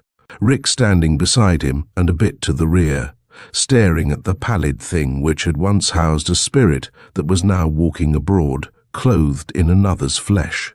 Then an astounding, an awful thing happened. The right eyelid, which Thol had touched lightly, quivered perceptibly. Jerkily, a fraction of an inch at a time, it opened to reveal the sunken, shriveled eyeball beneath. And at sight of that shrunken eye, Rick felt his throat contract till his lungs labored for breath. The eye was alive. The body was patently lifeless. The face was a clotted mass, obviously verging on actual decomposition. But in that deathly face, the eye lived and moved. It rolled in its socket and glared first at Rick and then at Thol. An instant later, a second miracle took place. The withered lips moved, disclosing jaws from which several teeth had already dropped out. A voice sounded, a voice that was harsh and hoarse, that was dull and hollow, as a voice might be that is heard in a tunnel a long way off. "I am here. What do you wish?" Rick was battered by a very insanity of terror at the sound of that sepulchral voice. But with an enormous effort of will, he kept from shrieking aloud and remained motionless by the professor's side. "I command you," said Thol in a low, shaken voice, "to direct us to the presence of you-know-who." With the last three words, a fearful change took place in the rigid body. The eye fairly flamed. The lips writhed and hissed. The whole figure twitched as if galvanized by an electric charge. "Where is he?" said Thol. "I command you to tell." The loosened yellow teeth clashed together. A last spasmodic quiver touched the stark limbs. Then the corpse was still. There was silence, a silence so deep that Rick could hear, like a drumbeat, the thudding of his heart. "My God," groaned Thol, "have I failed?" He stopped. From the dead lips there came the hoarse, sepulchral voice. "The one you seek, stone house with red roof, beside the cemetery men call Tyne Tin." "Yes," said the professor. Beads of sweat stood out on his face as he leaned over the corpse and willed it to go on. "Yes, Tin, be quick, or too late." The voice went on, haltingly. "Tin, tin," like the mechanical failure of a clockwork thing that has run down. The hollow voice faltered and stopped. "Go on," cried Thol, his face livid with excitement. But the lips moved no more. The voice was stilled. The professor clenched his fists in helpless anguish. But Rick thought he had understood. "Maybe the thing means Tinsdale Hollow Cemetery," he suggested shakily. He stopped, appalled, and at the look in his eyes, the professor whirled to gaze at the corpse. That fearsome object, with a soft snapping of stiffened joints and withered tendons, was getting to its feet. The single opened eye glared with the fires of hell as the body lurched toward the two who had dared to use it, in defiance of the laws of death, for their own mortal purpose. "The door!" gasped Thol. "Quick!" But already the corpse had launched itself stiffly toward them, its gaunt arms flailing like jointed tree branches as it reached the professor. Fighting down a wave of repulsion that was nauseating in its intensity, Rick sprang to help the old man. He lashed out with his fists, battering at the dead thing.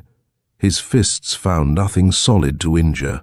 His clawing hands sloughed through clammy substance too insecure to grasp. But he managed to send the awkward figure tottering back for a second. It was enough. He dragged the professor to the entrance and slammed the wooden barrier just as the awful thing in the cave thudded against it. Staggering a little, like creatures moving endlessly in a nightmare, they returned the way they had come, leaving behind them a huddled figure bathed only too clearly in the raw glare of the electric bulb. Chapter 9. Under the Red Roof. Tinsdale Hollow Cemetery, said Professor Thole, looking up from a list of cemeteries in and near the city. That must be the one. There are no others with a first syllable remotely like that. Come, we'll hurry there at once and see if there's a house with a red roof. Out along the river's edge they sped, in a hired motor that broke all speed laws under the guidance of a well-paid driver. They came to Tinsdale Hollow Cemetery, and as they drove by, Thole exclaimed aloud with grim triumph. "There," he said, pointing.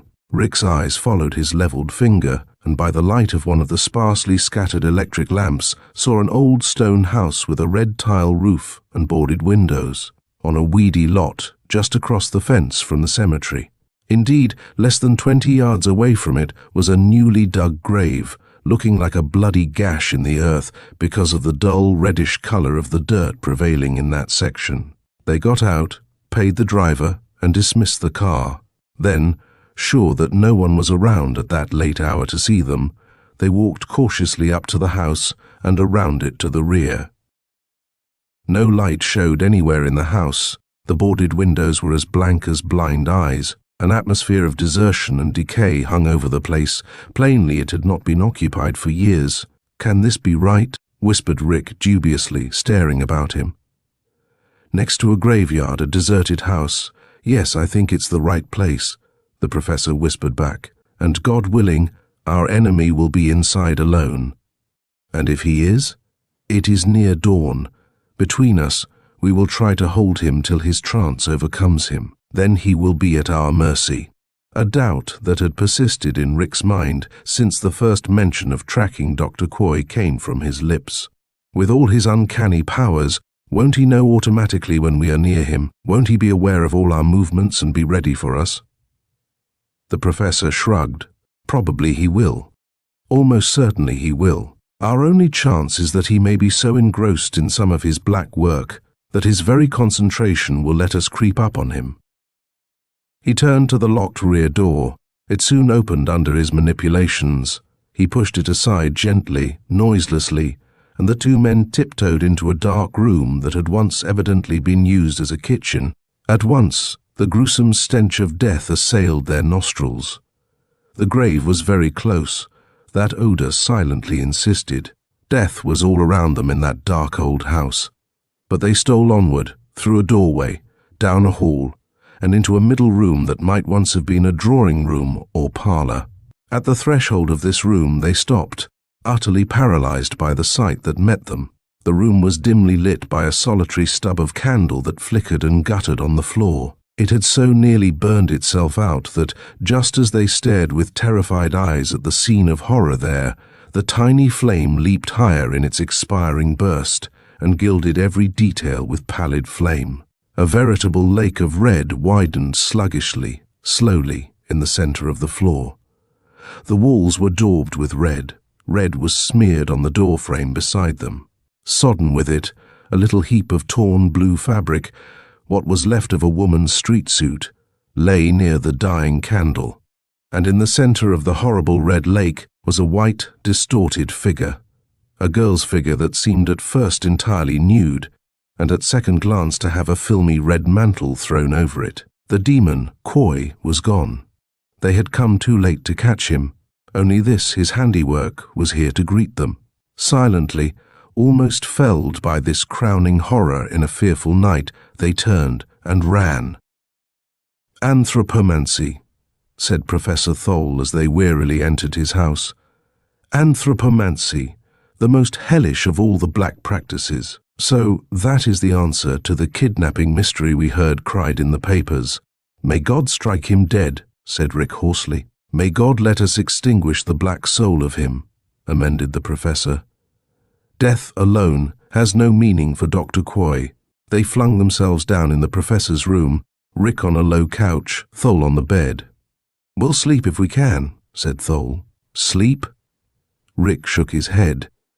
I feel as though I'll never be able to sleep again. Fatigue does marvelous things, said the professor. Close your eyes. Give exhausted nature a chance. Presently, Rick's eyes drooped. Now they were closed in slumber. It may have been exhausted nature that brought him sleep. It may perhaps have been a few obscure, odd gestures the old professor made with his slender hands, as though he were weaving strange patterns in the air. It was afternoon when Rick woke, to find Professor Thole engaged in the prosaic task of setting a meal on the table in the center of the room. He took a hurried cold shower, dashing the icy water into his still tired eyes, and sat down to eat a tasteless meal and talk the situation over with the professor. After all, we know one thing that is faintly heartening, said Thole. Doctor Quoy is at least disturbed enough to want to divine the future in his own fiendish way. That would seem to indicate that he fears that future. If we could only know what he read in the results of his unspeakable surgery. Probably death for you and me, said Rick gloomily, and a little later for Priscilla. Unless, he added hopefully, he will decide to pick out some other victim now that Priscilla has been warned against him. Professor Thole shook his head. A vampire never relinquishes a victim, he said heavily. As long as Dr. Quoy remains at large, Priscilla is doomed. They went to the hospital then to find a somewhat rebellious patient on their hands. I'm perfectly all right now, protested Priscilla. I'm feeling fine. I think I ought to go home. Thole gazed thoughtfully at her. It didn't need a specialist to tell that she was speaking the truth. The flush of delicate health lay bright on her skin. Her long, honey-colored hair seemed to crackle with vitality. Her eyes had lost their sunken look and were clear as spring water. Nevertheless, Thole shook his head. Who lives at home with you? My aunt, said Priscilla, and our old servant Kemp. Kemp is devoted to me. I really think she'd die for me. But she is old and a woman, Thole broke in. Certainly not a very stalwart protector. No, you'd better stay on here, where there is a night and day staff, and where Dr. Quoy's attempts against you would be offered at least a little resistance. Then you failed in your move against him last night? Yes, said Thole, we failed. He told her a little of what had happened. A very little. Mercifully, he spared her the real story of Quoy's dark activities in the deserted house, and mercifully, he said nothing of the true nature of his own work in the secret cellar of his home. Then the situation remains unchanged, faltered Priscilla. Yes, there is only one ray of hope. We have found one spot at least where Dr. Quoy has been. He may return to it. We will watch that spot. The watching was to prove fruitless. For 2 nights, Rick and the professor stood alternate guard over the deserted house with the red roof. During neither of these nights did Quoy visit it, at least not in a form visible to mortal eyes. Then the two had to abandon their watch. The police had found the body, and Rick and Thole dared not stay near the house for fear they would be implicated in a murder charge. For a week, the sensational story was played up in the newspapers as the undoubted work of a lunatic. And for a week, Rick and the professor, the only ones beside the perpetrator who knew the truth of the crime, kept close guard over Priscilla to ward off the attack of the deadly enemy, who failed to attack. I can't stand much more of this inactive waiting, snapped Rick at the end of the 7th long night.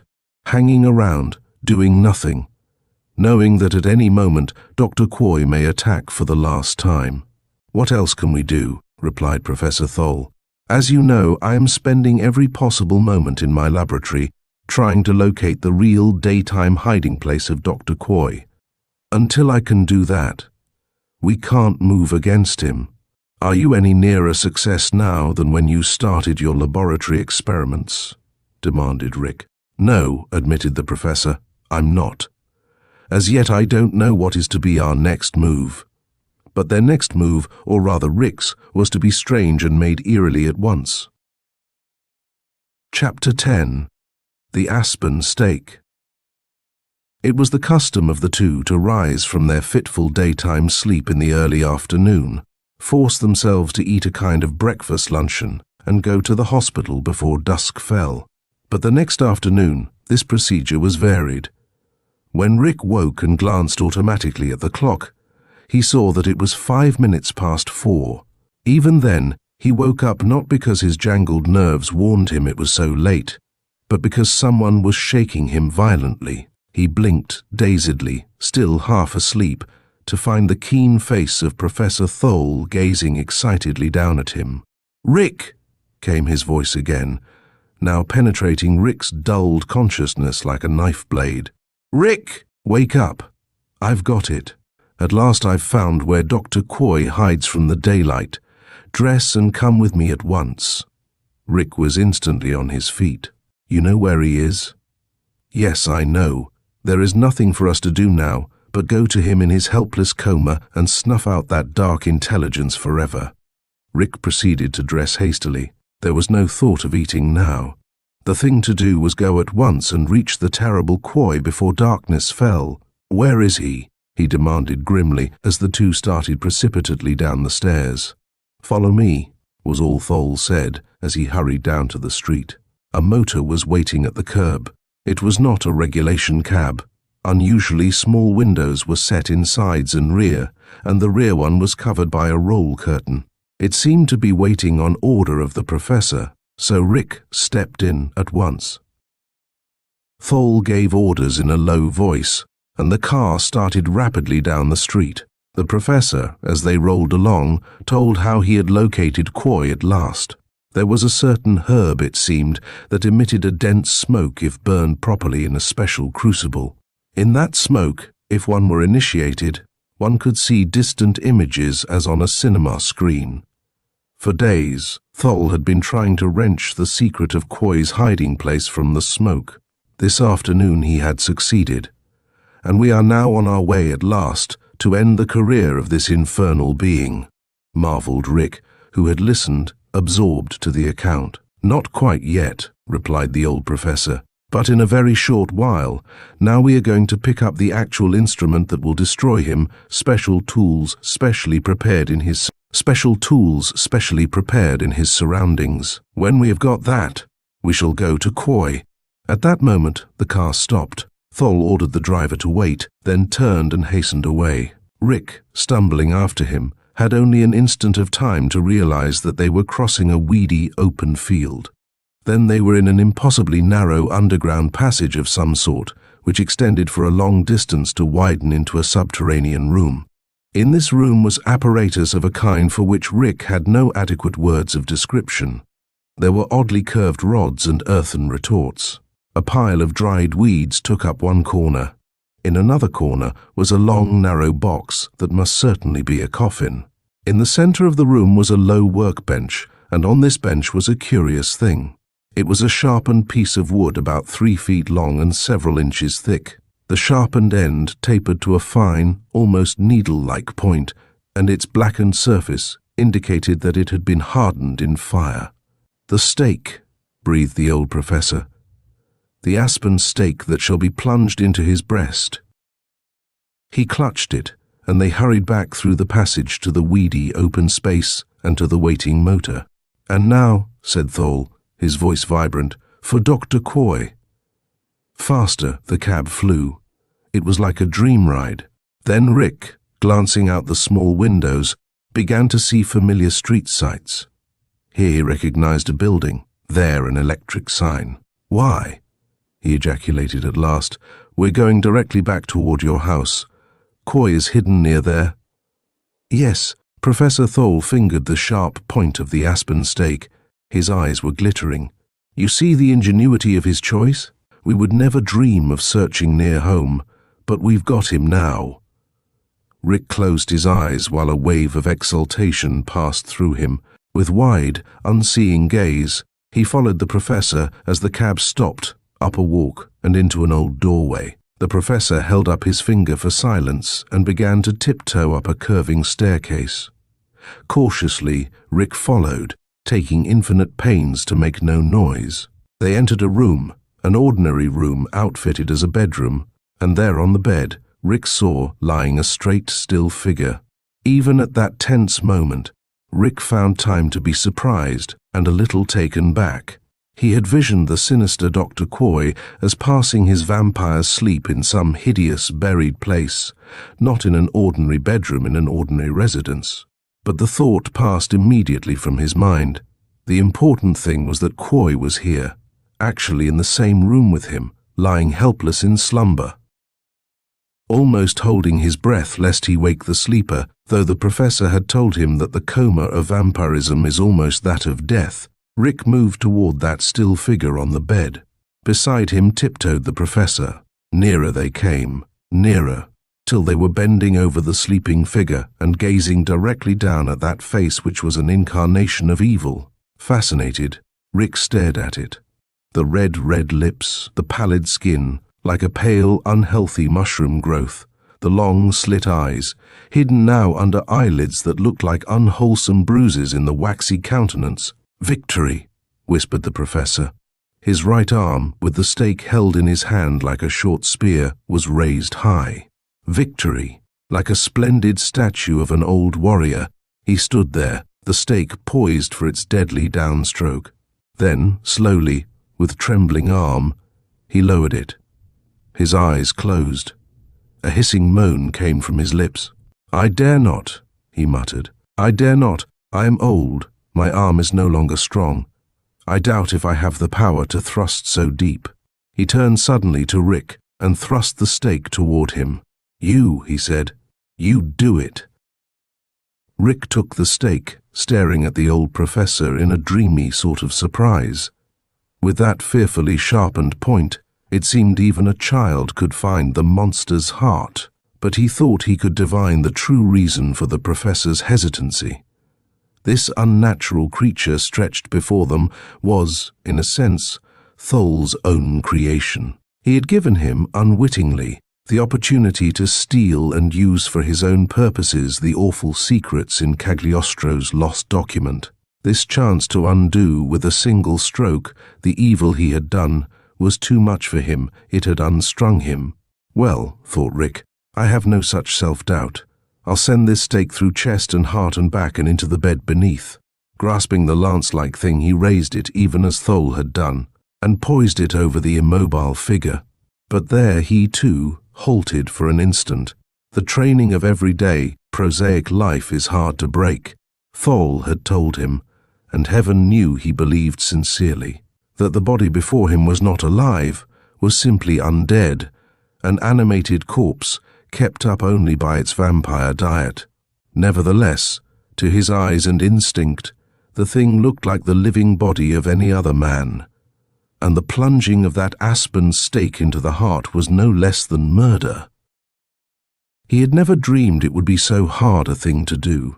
He had fancied that, given the opportunity, he would drive the stake into Quoy's breast with no more compunction than he would have smashed the head of a snake. But now, standing beside the hated figure, with the aspen stake held high, he hesitated. Murder! His instinct shrieked to him, against all the dictates of reason. Cold-blooded murder, that's what it was. To stab an unconscious, helpless man. "Strike," hissed the professor. "Be quick, before it is too late." Rick's fingers tightened on the smooth wood. He glared down at the evil, red-lipped face, gaining strength for his act from the loathsomeness of the pallid features. His arm tensed for the downward stroke. A crash like the report of a pistol shot split the air. Rick's arm faltered. The descent of the stake was stayed. He glanced down to see if Dr. Quoy had stirred in his trance.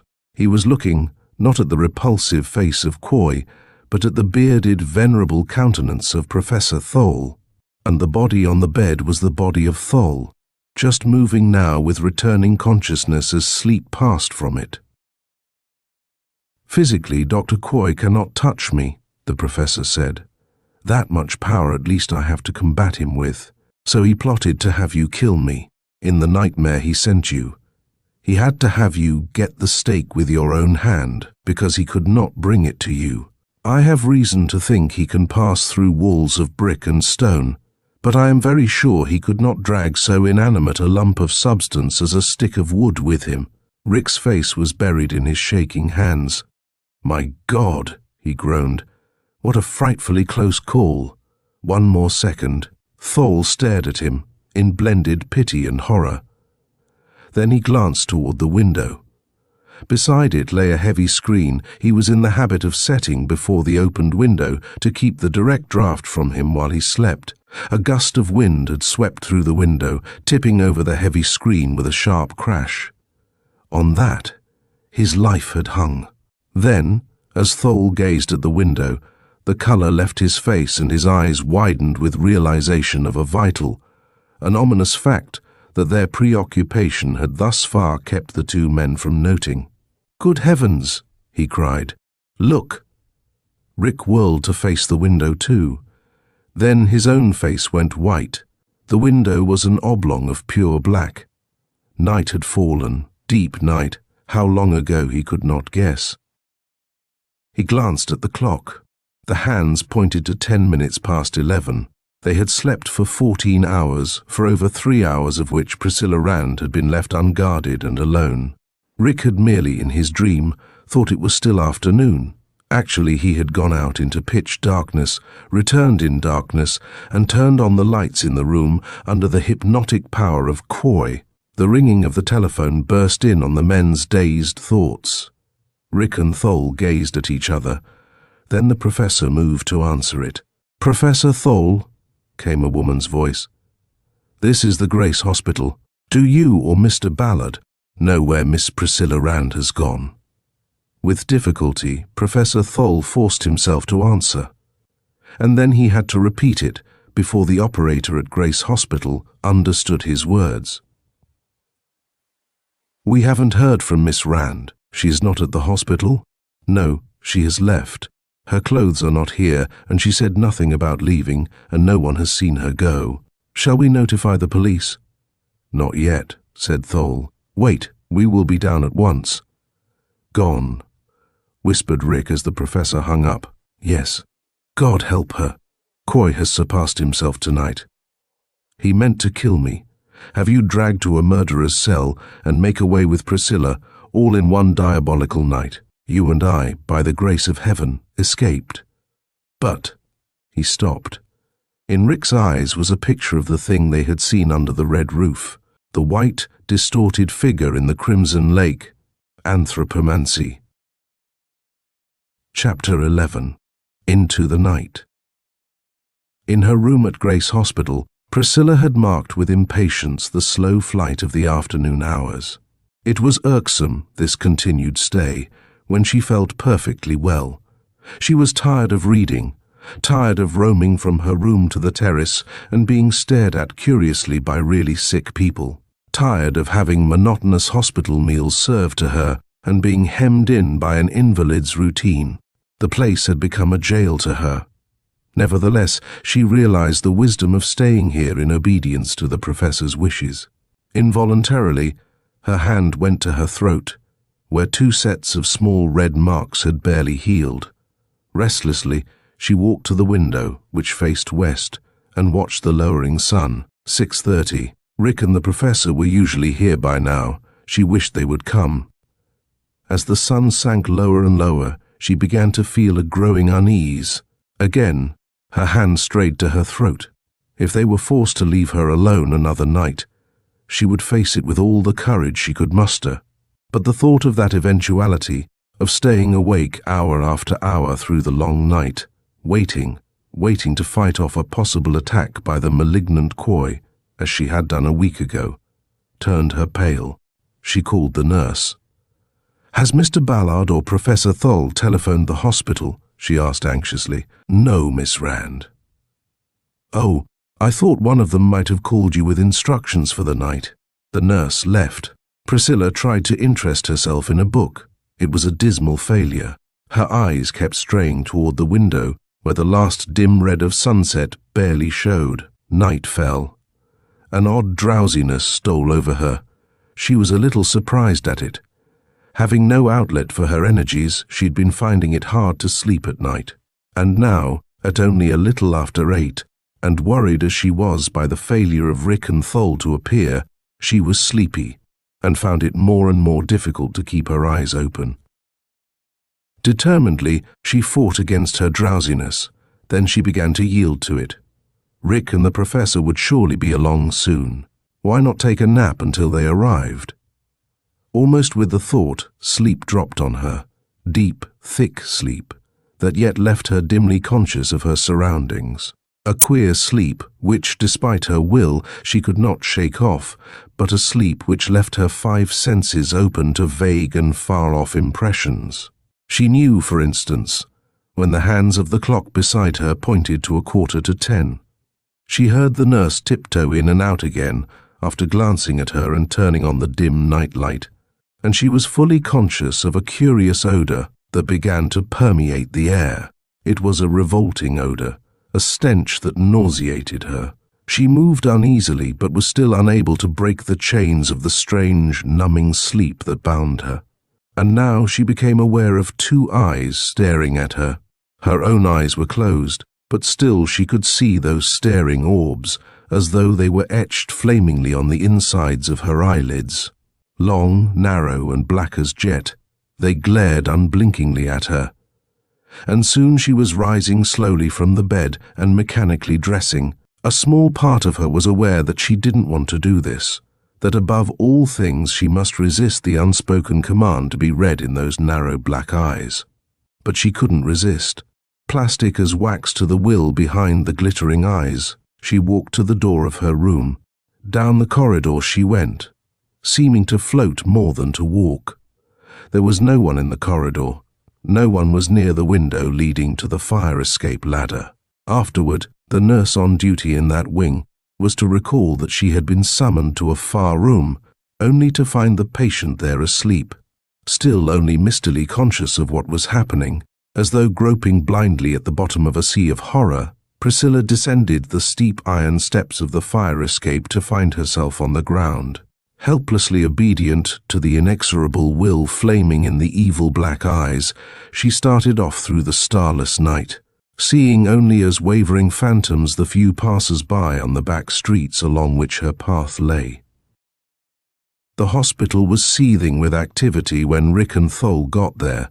Nurses and interns hurried quietly through the corridors and in and out of rooms. Rick and the professor were met by the head physician of the staff, who had chanced to be awake and dressed when called at his home. "This is most mysterious, most distressing," he said. "The only thing we can believe is that Miss Rand walked down the corridor and out the fire escape window in her sleep or something." He glanced at them intently.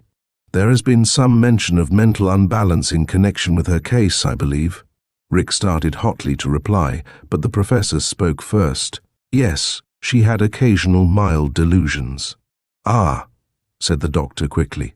This was the first time such a thing had happened at Grace Hospital. He grasped at a chance to absolve the institution from accusations of carelessness. "I hardly credited the sleepwalking theory. Yet for an adult person to crawl so secretively down a fire escape at this time of night." He ended the sentence with a shrug, and did not mention something that had been persistently puzzling him, a lingering remnant of some curious odor that had greeted his nostrils when he stepped into the room of the missing girl. "What have you done to locate her?" asked Thol. "Nothing.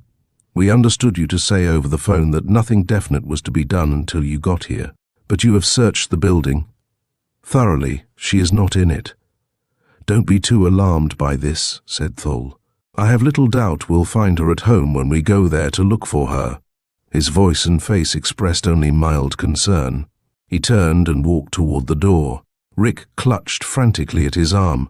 "For God's sake, Professor," he began. "Shh," hissed Thol. "You don't want the police in this, do you?" Rick stopped. "Vampires, dead bodies that talked, aspen stakes and the black arts."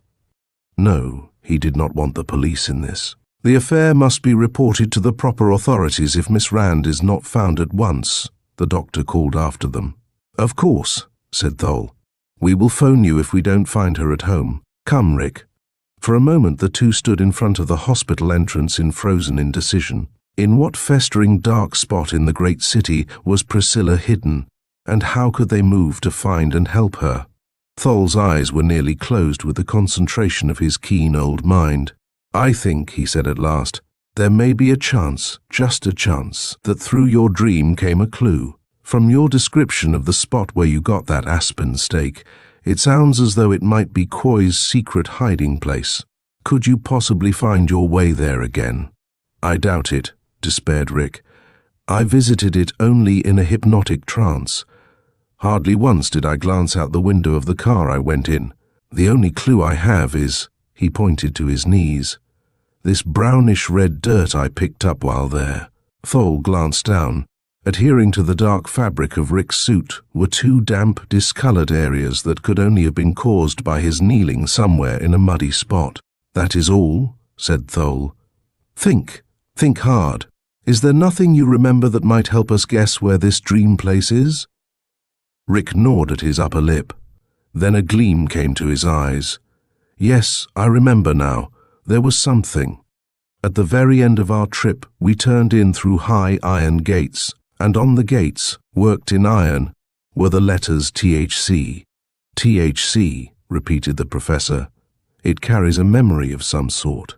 Seems as though we should know those letters, what they stand for." He stared at the drying patches of damp earth on Rick's knees, and the curious color of that dirt. Brownish red. That strikes a chord too. He stopped. Then, with a strangled cry, he turned and began running toward a cab that was parked down the street. "Where are you going?" Rick called. "What's up?" "I'm going for Doctor Quoy," cried the professor.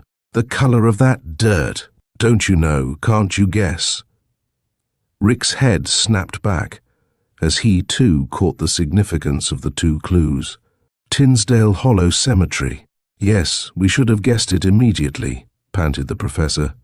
"The place for death, and Quoy is but death walking abroad, is in a graveyard, and what more likely one than that beside the house with the red roof where we saw?" "But the chamber I entered was underground," said Rick, interrupting before the professor could finish, "and I reached it through a subterranean passage. There is no such arrangement at Tinsdale Hollow Cemetery." "How do you know?" snapped Thole. "The ground there is low. There might be an extra-large drain to carry off occasional surface water." Once again they fled through the night in a speeding hired car to the vicinity of Tinsdale Hollow Cemetery, the memory of what they had found on their first trip there weighing down the thoughts of each. Once more they passed the graveyard to conceal their true destination from the driver. Quickly they went to the big iron gate after the car had passed out of sight. It was closed now, that gate. It was past 12, nearly 1 o'clock, and no one was supposed to have business there at such an hour. The stone fence that flanked the road was easily scaled, however, and the two climbed it and returned to the gate inside the grounds as their starting point.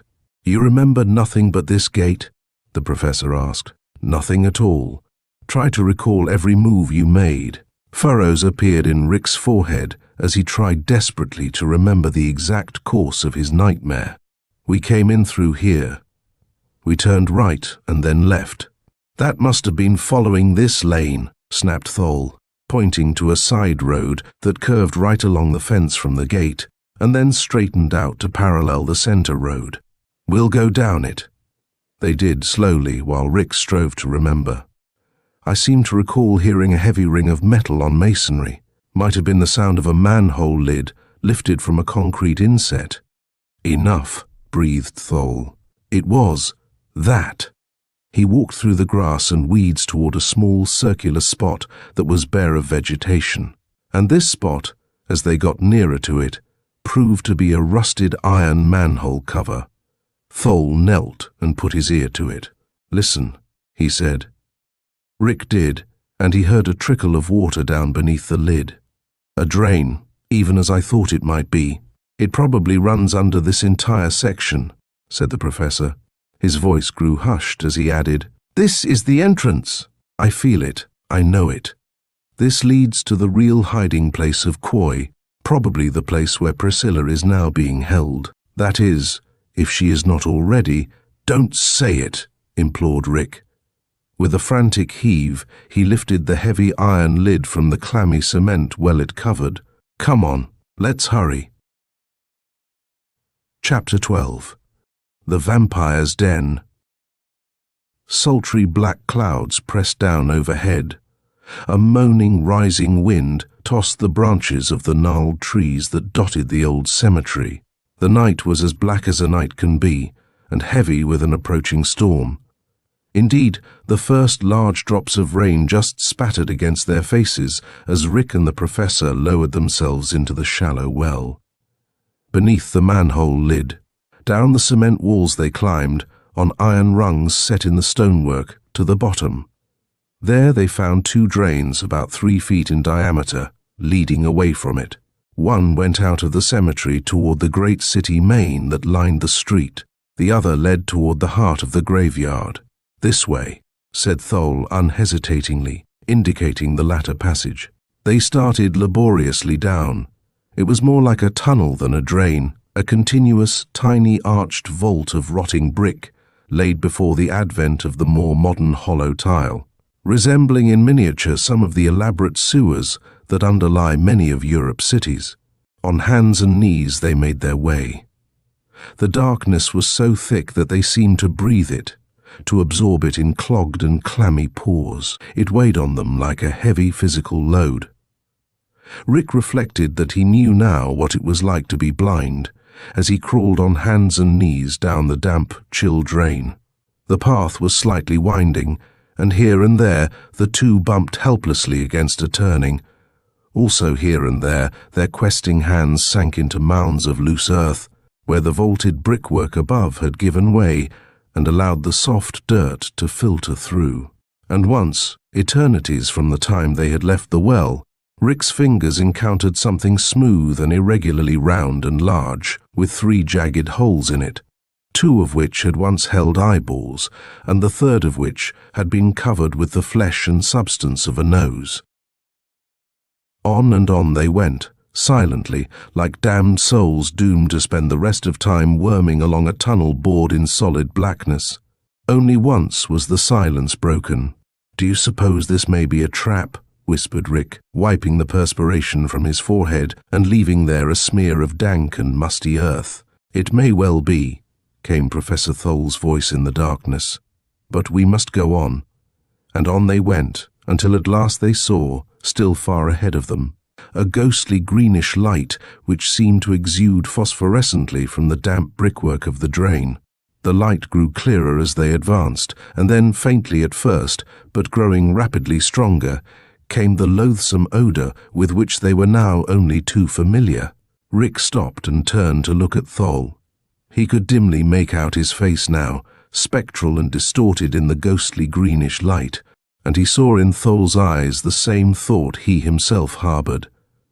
Crawling down that horrible passage, they would emerge headfirst and utterly helpless into whatever subterranean chamber lay before them. A child could beat them down before they could rise to their feet and lift cramped arms to defend themselves. And then, as they hesitated there in fearsome realization of their helplessness, a scream came keening down the passage. A girl's scream, high and imploring and broken with terror. "Priscilla!" said Rick hoarsely, and he rushed forward on the slippery drain floor, all thought of risk forgotten, at a speed that left Thole far behind. Again the scream burst out, to stop as though sliced through with a knife blade, just as Rick finally reached the source of the ghastly greenish light, a cavern-like chamber that looked vaguely, horribly familiar. They had reached the room of their first dream. They had searched out the final haunt of the evil genius, Quoy, at last. But where was he? And where was Priscilla? In the phosphorescent light, Rick could see no moving thing. Yet that fearful shriek had told of the girl's presence here, and the grisly stench of rotting corruption told with equal certainty of the near presence of the vampire thing they sought. Professor Thole emerged panting from the tunnel and joined him. Warily the two stood in the center of the cavern and gazed about them. The gruesome vault, deep buried in the heart of the old cemetery, which Doctor Quoy had hollowed out for his secret hiding place, was in effect only a widened spot in the drain tunnel. It was perhaps 8 feet in height and 10 square. The walls were the raw earth itself, unsupported in any way. Down from the roof, like clutching, gnarled talons, protruded the roots of trees. Through a shallow channel in the floor ran a tiny brook, passing from the drain mouth opposite the one through which they had just emerged, across the vault and into the exit drain leading down to the circular well. Even as they gazed, this small brook ran faster and became more swollen, hinting that the storm outside had broken in its full fury. Strange curved rods of metal and earthen retorts lay scattered here and there. Along one wall was ranged a heavy wooden workbench. In one corner was a heap of shriveled herbs. In another corner, "It may be he's lurking in there," came the professor's tense voice, "although it is not yet daylight, and I can't conceive of his being inactive." Rick caught up one of the curved metal rods and grasped it clubwise. Then he sprang for the thing in the corner, with the lid set in place, but not screwed down. His fingers clutched the edge of the lid.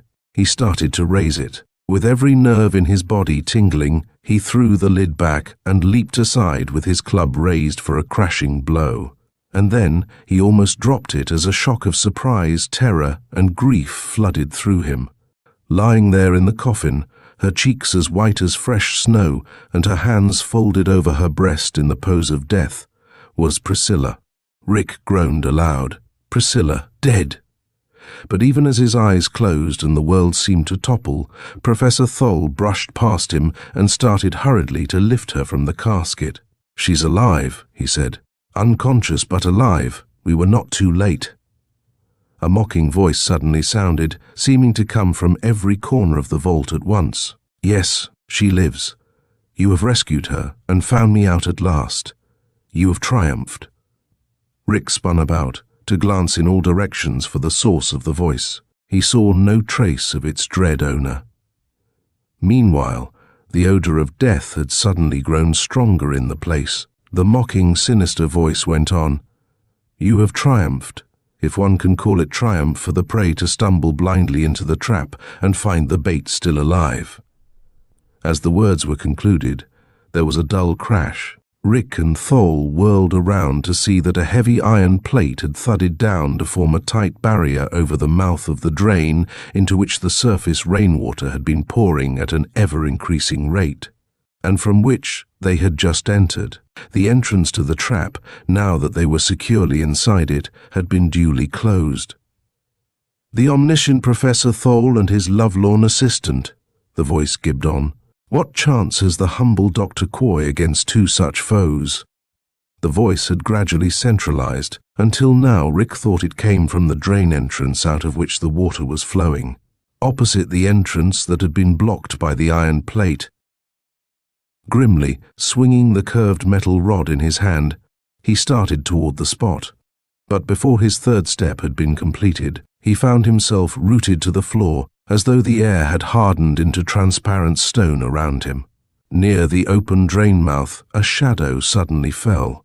And before Rick could decide whether it was shadow or substance, whether it had come from the drain mouth or had just materialized out of the air, he found himself staring into Dr. Quoy's jet-black eyes and shuddering at the twisted smile on his blood-red lips.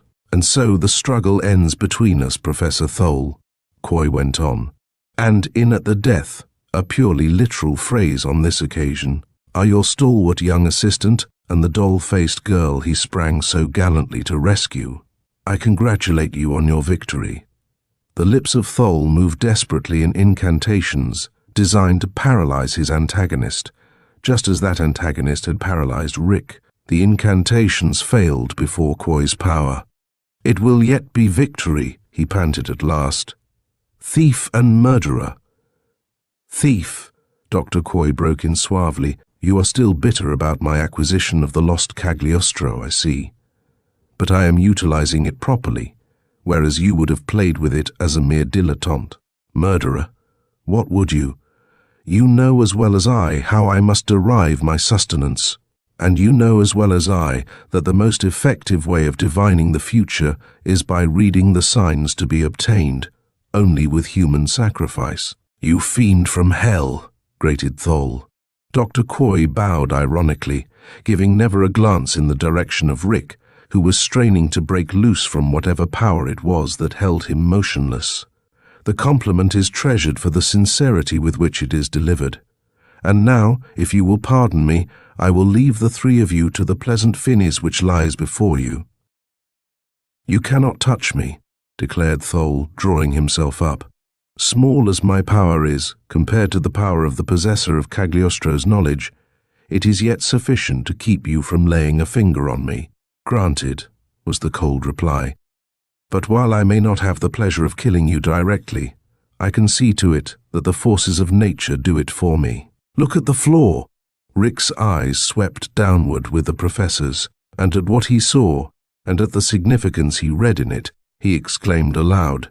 The floor was covered with half an inch of water that had overflowed its shallow trough, unable to take its usual course through the lower drain entrance, dammed by the iron plate. The water was forming a pool which at every instant grew higher.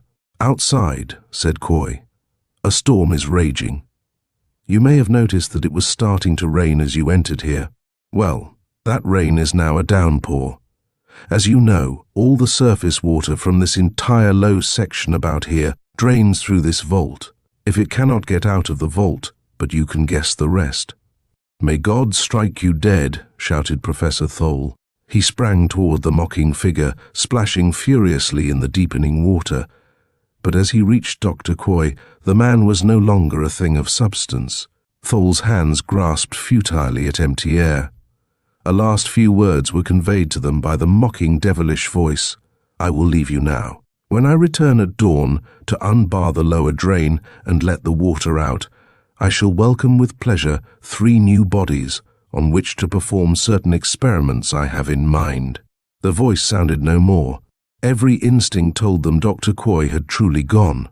For a moment the two men looked at each other. Then, on common impulse, they leaped to the sliding iron plate that dammed the lower drain.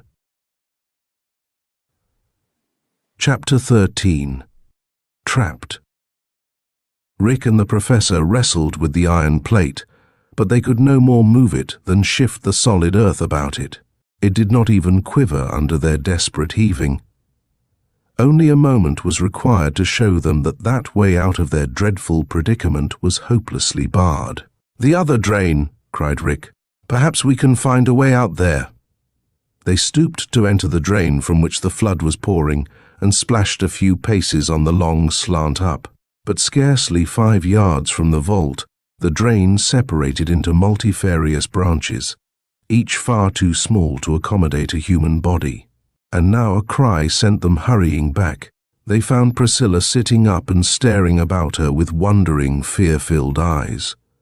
The chill water in which she had lain, now covering the floor for 3 or 4 inches, had ended her unconsciousness. "Where are we?"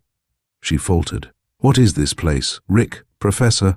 In a few words, Professor Thole outlined their position. Priscilla went white as death, but she did not faint or grow hysterical. Her courage, proven before, was even equal to this emergency. "The only 2 outlets from this vault are the 2 drains," Thole summed up. "The one is barred by the iron drop door, the other, a few feet away, is too small for even a cat to crawl through." Meanwhile, all glanced downward. The water had risen until it was halfway between their ankles and their knees. It seemed to increase in the rapidity of rising too, which was only natural. The furious downpour outside would drain more and more rapidly as the surface earth became saturated and absorbed the falling water less and less. Easily. Above them was probably 20 feet of solid earth. Around them was Mother Earth itself. About them, the flood rose with increasing swiftness. Now it had reached their knees, now almost to their waists. Priscilla drew close to Rick. Wordlessly, he put his arm around her shoulders. Thole's head lowered till his beard swept his chest. Silently the 3 waited, while the swirling muddy water rose higher and higher. Suddenly, Rick pushed himself away from Priscilla and faced the professor with a wild gleam in his eyes. "My God," he shouted. "Why didn't we think of it before? We can save ourselves." Thole and Priscilla stared at him with the same thought in the mind of each. The strain. "Easy, Rick," said the professor soothingly. "Don't go to pieces." He laid his hand on the younger man's arm. Impatiently, Rick shook it off and waded toward the heavy wooden bench which was just beginning to float free of the floor. "The other drain," he cried, his voice so uneven and cracked that Thol's muscles tensed to protect himself from a possible insane attack. "This bench, the other drain," said Rick excitedly. "Good heavens! The simplest thing, yet we might well have died for not having thought of it." Desperately, he tugged the heavy bench toward the drain from which the water poured. "If Quoy can block the one passage to keep the water in this vault," he explained, "we can block the other to keep the water out. Now do you see?" The professor did see. With an exclamation, he hurried to help move the bench. They propped it endways against the drain mouth and felt with their fingers beneath the surface of the water to see if it fitted flush with the brickwork. It did. Save in a few small places, the wooden planks pressed snugly against the mortared bricks of the drain entrance. But those few places, too, were plugged efficiently. Rick reached out and grasped an armful of the floating herbs and wadded them into compact masses to stop the gaps. The rush of water was cut off. Very, very slowly, the flood seeped in at minute apertures around their crude dam, but the three were saved for an indefinite time, probably as long as Rick and the professor would have the strength to stand with their backs leaning against the bench to hold it in place. To this small extent, at least, the machinations of Doctor Quoy had been thwarted. But how were they ever to get out of their ghastly tomb? Priscilla voiced the thought of all. "It seems to me we have only put off dying a little longer. We'll never be able to leave this place unless a miracle happens." She looked with faint hope at the professor, but he shook his head. "No, my child. I am not able to work miracles. A few things, elementary in themselves but terrifying and inexplicable to those unacquainted with the black arts, I can perform. But to get our solid bodies through these solid walls and to the outer air, that I cannot." "Then," said Priscilla simply, "our miracle must come from another source." And her head bowed humbly, while her lips moved with the words of a childish, almost forgotten supplication her mother had taught her long ago to repeat each night beside her bed. Hour dragged slowly after hour, while Thol and Rick leaned grimly back against the bench that kept them from being submerged. With the chill of the water and the monotony of their position, their muscles grew ever more cramped, till even breathing was an agony to them. But they dared not relax. The flood in the ramified drainage system behind them would fill the vault with a rush now, accumulated as it was, if the bench ever slipped. "4:15, muttered Rick, cautiously freeing one hand and looking at his watch, which he had put in an upper pocket to keep it clear of the water. "Dawn comes about 5 o'clock at this time of year. And with the dawn will come Doctor Quoy." Priscilla and the professor said nothing. It had not needed Rick's remark to remind them of that. The vampire's parting sentence, that he would return at dawn and find 3 new bodies for his experiments, burned in their brains continually. Each wondered if it would happen that he would return to find bodies still alive, but this was a condition he could easily change. "Unless," said Rick, "we could catch him for 1 minute off guard. We couldn't leave this bench long enough to avail ourselves of the 1 minute, Thol pointed out. Rick was silent for a moment. "But surely there may be some way, something we can do," he insisted. Priscilla was the next to speak. "Professor," she said suddenly, "just how much like a normal human being is a vampire?" "Why, not at all like one," said Thol, his brows knitting. "A vampire is not alive. It is an undead thing actuated by a living intelligence. But nourishment, its body, it is a forced sort like any other body." "Oh, I see what you mean," said the professor. "Well, in its ordinary functions, a vampire's body is much like that of a living, normal person. It feeds in its own ghastly way, and breathes." "Breathes," repeated Priscilla, her white face showing sudden eagerness. "Breathes. That's what I was wondering about. Then the vampire, Quoy, can't enter this prison of ours till it's emptied of water." The 2 men gazed at her, wondering what she had in mind. "I think there's a ray of hope," she said softly. "Dr. Quoy must be sure this crypt is flooded. Before he enters here, he will go through all the motions of emptying it. One of those motions will be the opening of that iron gate." "That's sound logic," commented Thole. "What of it?" said Rick dully. Priscilla outlined more completely the thought that had come to her. "He will have to open the floodgate from a distance. That drain leading to the outer world will be a rushing torrent impassable, even to him, till the flow is over. That means there will be a lapse of several minutes between the time the floodgate is lifted and the time he enters here." "Well," said Rick, still perplexed. "Well, suppose we let loose the flood accumulated behind the bench the instant the iron plate is raised. The water will all be drained out, even as Doctor Quoy anticipates. He will come in here expecting to find us drowned. Isn't it possible that he will be careless and that we can strike a blow against him before he has realized exactly what has happened?" "Wonderful," said Rick. "Priscilla, you're a marvel. There's just one thing." He looked speculatively at the roof of the crypt, judging its height from the floor. "There'll be a lively few minutes in here while the water we're holding behind this bench pours out.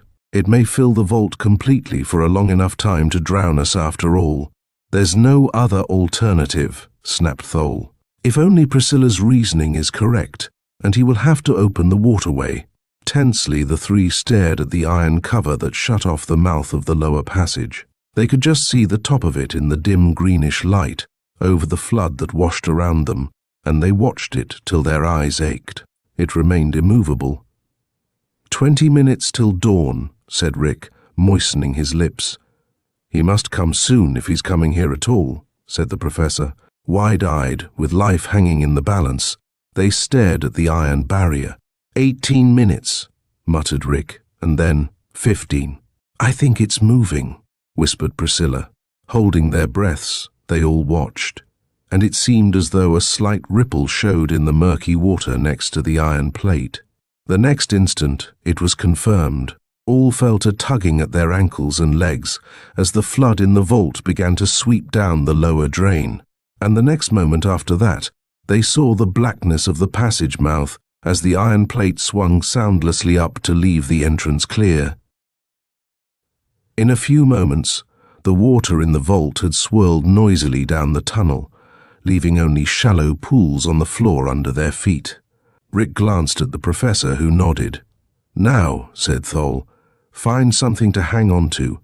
Anyone who is sucked down into the passage with the flood." Simultaneously, the two men leaped away from the propped-up bench. It went down with a crash as the surging water behind it jammed forward. In an instant, the crypt was a boiling whirlpool, with the three being tossed this way and that as if they were straws. "The roots!" shouted Rick. He had one arm around Priscilla, holding her desperately against the deadly pull of the current. With his free hand, he was clutching at one of the largest of the gnarled tree roots that protruded down through the earth of the ceiling. The professor, who had been swept halfway to the tunnel mouth in the first rush of the water, reached up at Rick's call and caught a root. There the three clung, dangling and swaying in the rapid current, like three streamers of paper suspended before the gale of an electric fan. The flood reached up to within a foot of the roof in its first wild rush. Then gradually it lowered its level till the three could drop from the holds of the roots into only a foot or so of water. Finally, the crypt was emptied, as was the system of mains behind it. The roaring in the big drain that led to the outside world diminished to a sullen muttering and then was stilled altogether. Once more, the water splashed in a decorous small brook through the groove cut for it in the floor of the vault. The crypt was ready for the occupation of the monster who had so painstakingly hollowed it out for a secret retreat from a more normal world. Chapter 14. Quoy returns. "We'll lie on the floor," said the professor. As though Quoy's plan had succeeded, simulate death.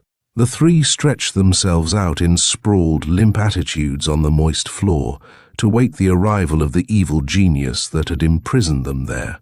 And as they lay there, with eyes closed and the greenish glow shining on faces pinched and pallid with the chill of the place, they looked indeed like the lifeless corpses It was so imperative that they resemble. The ordeal of lying helplessly on the floor, waiting for the coming of the dread Quoy, was almost unbearable. Rick felt that each succeeding second of time must see the end of his endurance, that any instant he must spring to his feet and yell like a maniac to end the suspense.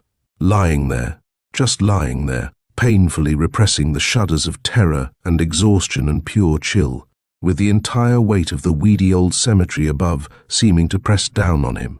And with Dr. Quoy somewhere near and creeping closer every moment, was torture far more refined than that of red-hot pincers and rack. And then a positive note crept into the unendurable passivity of their suspense, as from the mouth of the passageway came a faint, horrible stench. For some seconds before Rick could hear anything, his nostrils caught that odor of death, ever growing stronger and more loathsome. Then, from down the dripping passage, came a faint, dragging sound.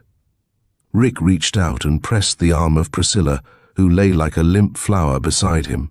Then he let his arm fall in a lax, dead way to the floor while he watched, through the fringe of his eyelashes, the entrance of the passage. The dragging sound grew louder. It puzzled Rick.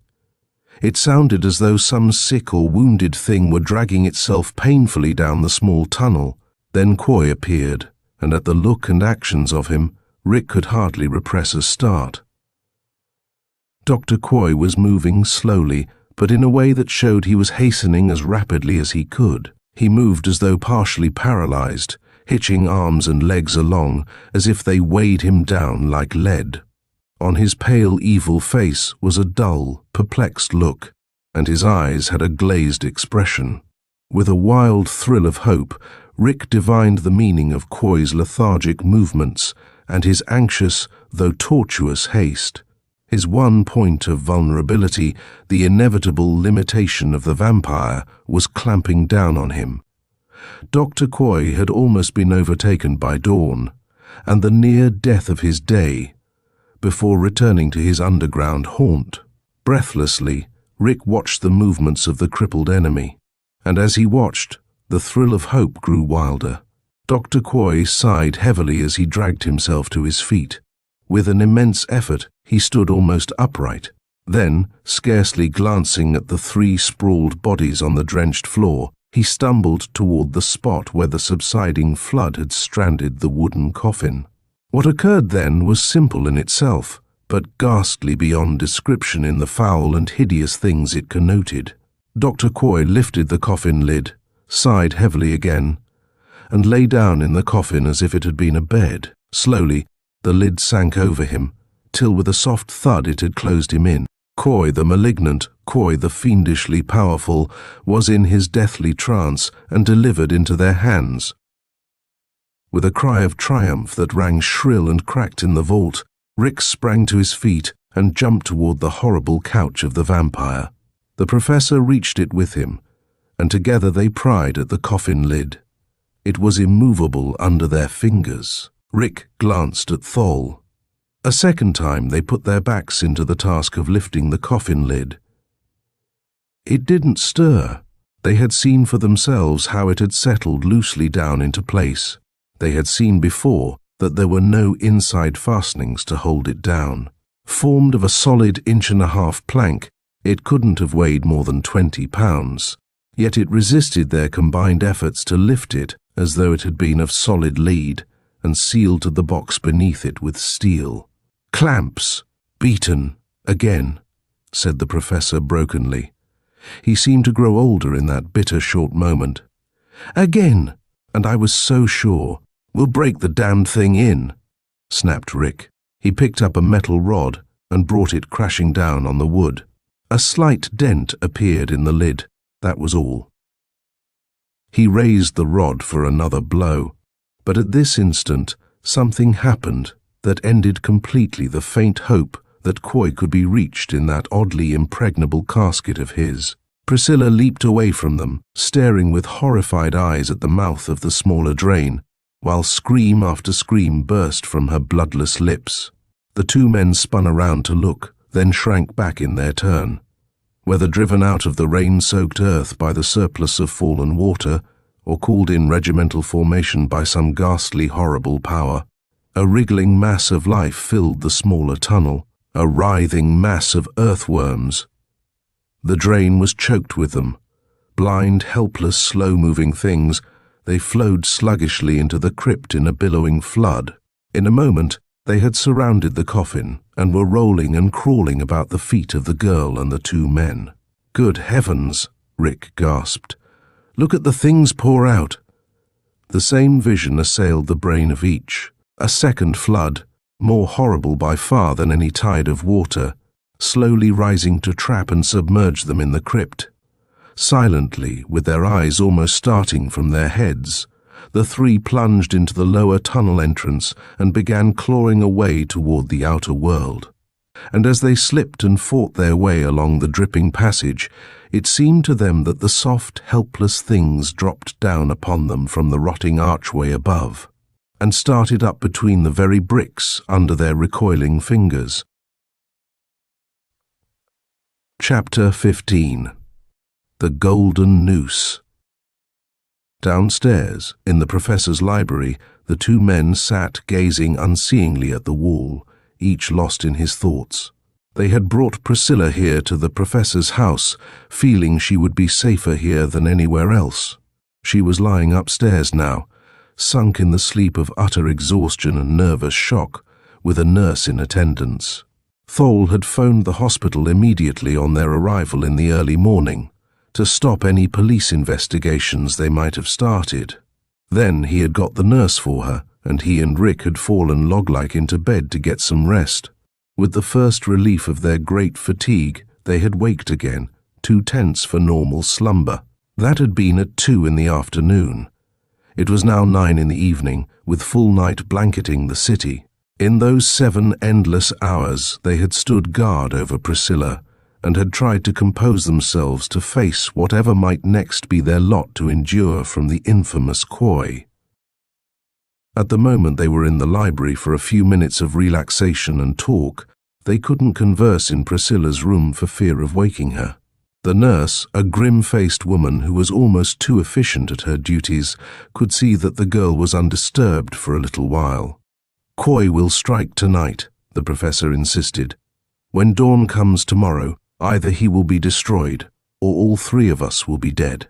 Tonight decides all." "How do you know?" demanded Rick, puffing nervously at a cigarette. "I don't see how you can be so certain." "It can't be otherwise," interrupted Thole impatiently. "Consider, we 3 of all the world know Doctor Quoy's true character and all his identity, and we now know where he hides in daylight, his last secret den. Don't you see? If he's to continue to exist, he's got to strike. What do you think will be Quoy's method of attack tonight? Have you any idea?" "Yes, I have a pretty definite idea, versed as I am along similar lines. I think he will try to get something from this house, some intimate, personal thing belonging to one of the 3 of us. Using that as a focal point, he can destroy us from a distance. We might, perhaps, be able to trap him if he tries to steal into this house for some such thing." Rick got abruptly to his feet. "I think we'd better get back to Priscilla's room," he said with a shiver. The two left the library and walked up the stairs. At the head of them they met the nurse, just leaving the girl's room. "Is she still sleeping?" asked Rick in a low tone. At this question, the nurse seemed oddly surprised. "Why, yes, sir," she said. "She's as sound asleep as she was a moment ago when you were in her room." A moment ago," repeated Rick in amazement. "It's been a half-hour since I was in there." "I don't understand," faltered the nurse, looking at him as though she doubted his sanity. But here the professor spoke, clutching Rick's arm convulsively. "You saw Mr. Ballard come into this room only a moment ago?" He rapped out. "Yes, sir. It was less than 3 minutes." "What did he do in there?" demanded Thole.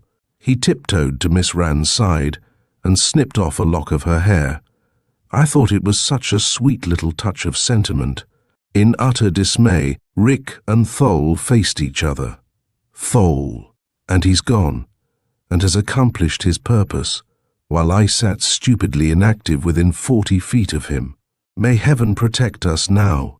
Heavily, He instructed the astonished nurse to go to her own home for the night, and, still gazing doubtfully at Rick as though convinced he was not quite sane, she donned her mannish blue coat and left.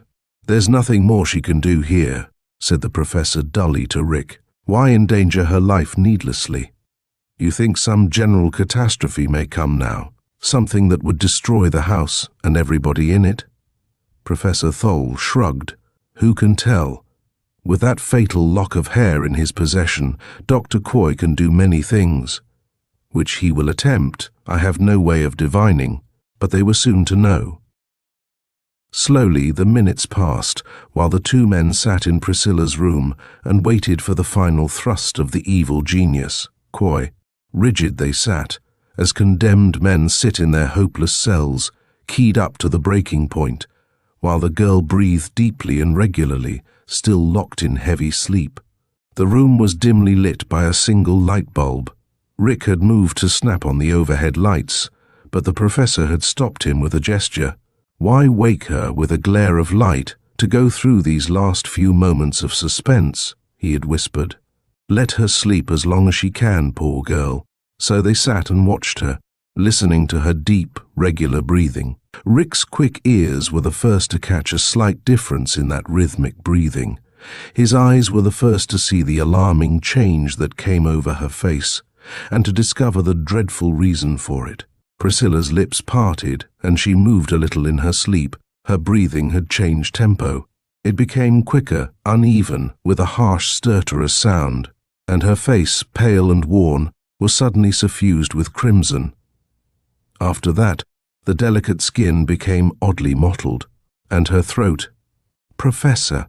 cried Rick, leaping from his chair and plucking frenziedly at something on Priscilla's white throat. "Look!" Around the girl's neck, biting more deeply every second into her soft flesh, was a single strand of her long golden hair. It was loose, not in any way connected with the tresses that swept her pillow, one of that lock which Quoy had cut when he entered the room in the appearance of Rick Ballard. "Help!" Rick implored the professor. "She'll choke to death." But the professor was already beside him, tearing at that single throttling strand of hair with fingers that shook as badly as Rick's did. Under their hands, Priscilla did not move. She had passed from sleep to unconsciousness with scarcely a quiver. With an immense effort, it was like trying to snap tempered steel piano wire. They broke the fatal golden thread. But instantly another appeared, to bite even deeper into the soft white flesh. And then Rick gave a strangled shout, and his hands flew to his own throat. There too, an almost invisible strand of gold had appeared, to sink into flesh and muscle in a deep, thin groove. For perhaps 5 seconds, Professor Thole struggled to break the golden noose. Then, realizing that such efforts were fatally useless, he turned and ran from the room down the hall, and up the steep stairs to the laboratory in his attic. 2 steps at a time, he ascended the stairs, driving his old body to haste till the veins stood out like cords on his forehead. Across the floor of the eerie laboratory he leaped, to a shelf where a small, carefully sealed earthen pot was kept. With this in his hands, he ran back to the bedroom. Rick and Priscilla were both motionless by now, with their faces dreadfully black and their breaths rattling in their throats. Not stopping to try to unseal the earthen pot, the professor dashed it to the floor. It broke, revealing a thick, gummy substance like a heavy salve that was purplish blue, the result of one of the experiments with obscure alchemic formulae which Thole had mentioned to Rick but had not attempted to explain to him or to any living soul. Quickly he applied some of the purplish salve to the constricted throats of Priscilla and Rick. The deadly hairs snapped.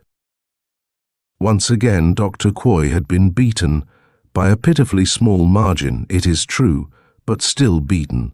But Professor Thole knew that it was not enough, that such desperate and last-moment remedies could not be applied forever. Each blow of Doctor Quoy's relentless and never-ending succession of attacks might be the last. They must strike at him first, definitely and decisively, if they could think of a way to do it. So it was that Thol left Rick and Priscilla when the girl had drawn the first deep breath of returning consciousness, for he had thought of a way in which Quoy might be attacked. It had come to him like an inspiration while he was in his laboratory, and at once it had presented itself as so logical and possible that he was amazed he hadn't thought of trying it before. True, it might fail. Everything else had failed against Quoy so far, and it meant his, the professor's, almost certain death. Thol drew himself erect, and his pace, as he descended the stairs, became almost a martial tread. He was old. His life was nearly done anyway.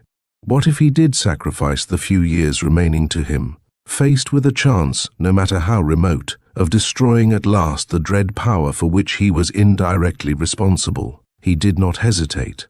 His fingers tightened on the most powerful weapon against Quoy that had yet been presented to him, something that had, within the hour, been in direct contact with the vampire. Professor Thol gazed down at the 2 golden hairs he had taken up when they had fallen from the throats of Rick and Priscilla. He entered his library and opened a secret drawer. In there was the aspen stake which Doctor Quoy himself had shaped and sharpened. The vampire, probably never dreaming his plot to trap and kill them in the crypt might fail, had not troubled himself to try to retrieve that stake. Now, by some poetic justice, that fire-hardened point might be plunged into his own chest. Thol grasped the stake and marched unfalteringly to that place he had thought never again to enter, the crude underground chamber in which was hidden the fleshly mantle that had once housed Quoy's intelligence, that body he, Thol, had done to death in his laboratory 2 years ago. Chapter 16. Through the Heart. Thol's mind was icily clear as he marched to his almost certain doom. In the cellar, he debated calmly whether or not he would leave the secret door in the concrete block wall open for Rick to follow him later. He decided he would. It was taking a desperate chance that in so doing he might let loose an unspeakable horror in the house, but they were taking desperate chances anyway. Clutching the aspen stake and the 2 long golden hairs, the professor went down the dark passage to the chamber in which Rick had first seen an actual example of the practice of the black arts. With a last deep breath, he flung open the portal and stepped in. The electric light was still on, as they had left it in their panic-stricken flight days ago, shining with horrible brilliancy on the corpse, huddled in a stark heap at the base of the door it had battered against in its insensate attempt to follow the mortals that had disturbed its rest. At this reminder of that last near catastrophe, the professor shivered, but his mind was still calm and cold. In the glaring light of the bulb, he took out a pencil and notebook and wrote a few hurried lines. He tore out the page and thrust it carefully into an inside pocket. Rick would find it there, in case there came to pass that which he unshrinkingly anticipated. Then he returned to the task in hand, a brave man about to perform an act of courage no less great for the fact that no one would ever know the supreme fortitude required for it. As he had done before, he bent over the stark body in an intensity of mental concentration. After a few minutes of this, he touched the lids of the shrunken right eye with his long, tapering fingers. The lids jerked convulsively. Finally they opened. The withered eyeball turned in its socket to glare at him. "I am here," grated the hollow, sepulchral voice. "What do you wish?" Fine moisture broke out on Thol's forehead, but he did not falter. "Spirit of a homeless land," he droned, "fettered to this rotting shell that is not your own, by the dark will of the one who has wronged you, I wish to set you free at last, and to avenge you by condemning his black soul as he condemned your innocent one." The dead jaws locked shut with such force that the loose teeth splintered together. The shrunken features worked in a frenzy of rage. The glare in the opened right eye was such that Thol could hardly endure it. "What am I to do?" boomed the hollow, dull voice. "Command me." The professor unclenched his left hand, disclosing the 2 golden hairs. These he laid over the heart of the corpse in a cross shape. "These golden strands," he said, have but an hour ago been charged with evil by the one we both wish to annihilate. They are thus two-edged swords, deadly to him as to us. Take them, and armed with the power their recent hellish contact and association gives you, force that black intelligence back to this frame in which it was born. The hollow voice did not reply. The stiff eyelids jerked shut over the glaring eye. Anxiously, Professor Thole watched those two golden hairs laid over the unbeating heart. Suddenly, they were gone. The end was swift in coming. Miles away, in a secret crypt 20 feet under the debris of death men called Tinsdale Hollow Cemetery, the sinister figure of Doctor Quoy was bent intently over a lock of long golden hair. At one moment he was muttering strange words, repeating them from a rune inscribed in faded symbols on an ancient piece of parchment. At the next moment he had fallen, with a wild shriek, to the clammy earthen floor. The body of Quoy jerked and twitched for a long time in queer and awful spasms, then was stark and still, and shortly after that, the corpse beside Professor Thole suddenly moved, as though galvanized with an electric current, and sat up. Thole backed away from it, the aspen stake raised before him. The corpse got creakily, unsteadily to its feet, and now both eyes were open, and from them came a ray of light so luridly evil that the impact of their glance was almost a physical thing. No further demonstration was necessary to proclaim that the eerie transfer had been made. Dr. Quoy was once more in the body in which it had started its mortal journey. "Thus far you have won," grated the dull, hollow voice, a voice now subtly, terribly different from that which had first sounded in the shrunken chest. "But if you try what I read in your mind, it will be the last act of your life, Professor Thole." "Nevertheless," said Thole, and his voice, though shaken, was indomitable, "I shall try and I will succeed. I will impale your rotten heart with this stake." "Fool," boomed the voice. "Should you do that, you would die as I died. When that point enters my heart, in that same instant a psychic point less solid, but no less deadly, shall pierce your own heart. That at least I can accomplish, even in the moment of my own death, and no one knows it more surely than you." In answer, swift and sure, the professor drove for the swaying corpse, even as the bony fingers clamped around his throat. "No longer am I unable to touch your flesh with mine," rasped the dead voice. "Now will I have the pleasure of killing you with these two hands." The words ended in a bubbling groan, a groan that rose and swelled terribly to a piercing shriek, and then was stilled. Thole had not attempted to tear the throttling, almost fleshless fingers loose. Shaken in the clutch of the gaunt arms, he had yet contrived to arch his body away from the shrunken thing that held him. Then he had placed the fire-hardened point of the aspen stake over the left side of the rotting chest, braced the butt of it against his own breast, and clasped the hideous form to him in an embrace of death. In and in the stake had gone, till the charred sharp point had thrust with a dreadful soft sound out through the shredding back. And then the creature fell, with the hellish soul of it snuffed out forever. But with it fell the professor. Quoy had made good his threat, as Thole had known he would. With the entrance of that point into the long-stilled heart, a terrible pain had clamped the professor's own heart. It had pounded once, then stopped. Still locked in the terrible embrace, the two bodies lay motionless on the floor. It was so, some hours afterward, with the clean gold of sunrise flooding the world, that Rick found them. And it was there in that underground room that he found and read the last few words Professor Thole had written and thrust into his inside pocket. "To Priscilla Rand and Rick Ballard, with a last assurance of peace, I leave all my earthly possessions. I make this last will and testament under the premonition that my life will soon be spent, taken from me by my old enemy, heart failure." "Heart failure," repeated Rick to Priscilla, as the two stood looking down at the still figure Rick had brought upstairs and arranged gently on the bed. "Heart failure." The sublime irony of it, the cold courage and intelligence that even in that last awful moment could think of attributing approaching death to a natural cause and so spare a world ever hostile to beliefs and creeds beyond its limited comprehension. The bitter truth, with a last assurance of peace, murmured Priscilla. He conquered then, and that dreadful thing no longer exists. Yes, he conquered, breathed Rick. Just the look on his face would be enough to tell us that. And, a little awed, they gazed at the expression of supreme triumph and content that had erased the lines of agony in the last instant before Professor Thole had fallen. End of the Duel of the Sorcerers by Paul Ernst.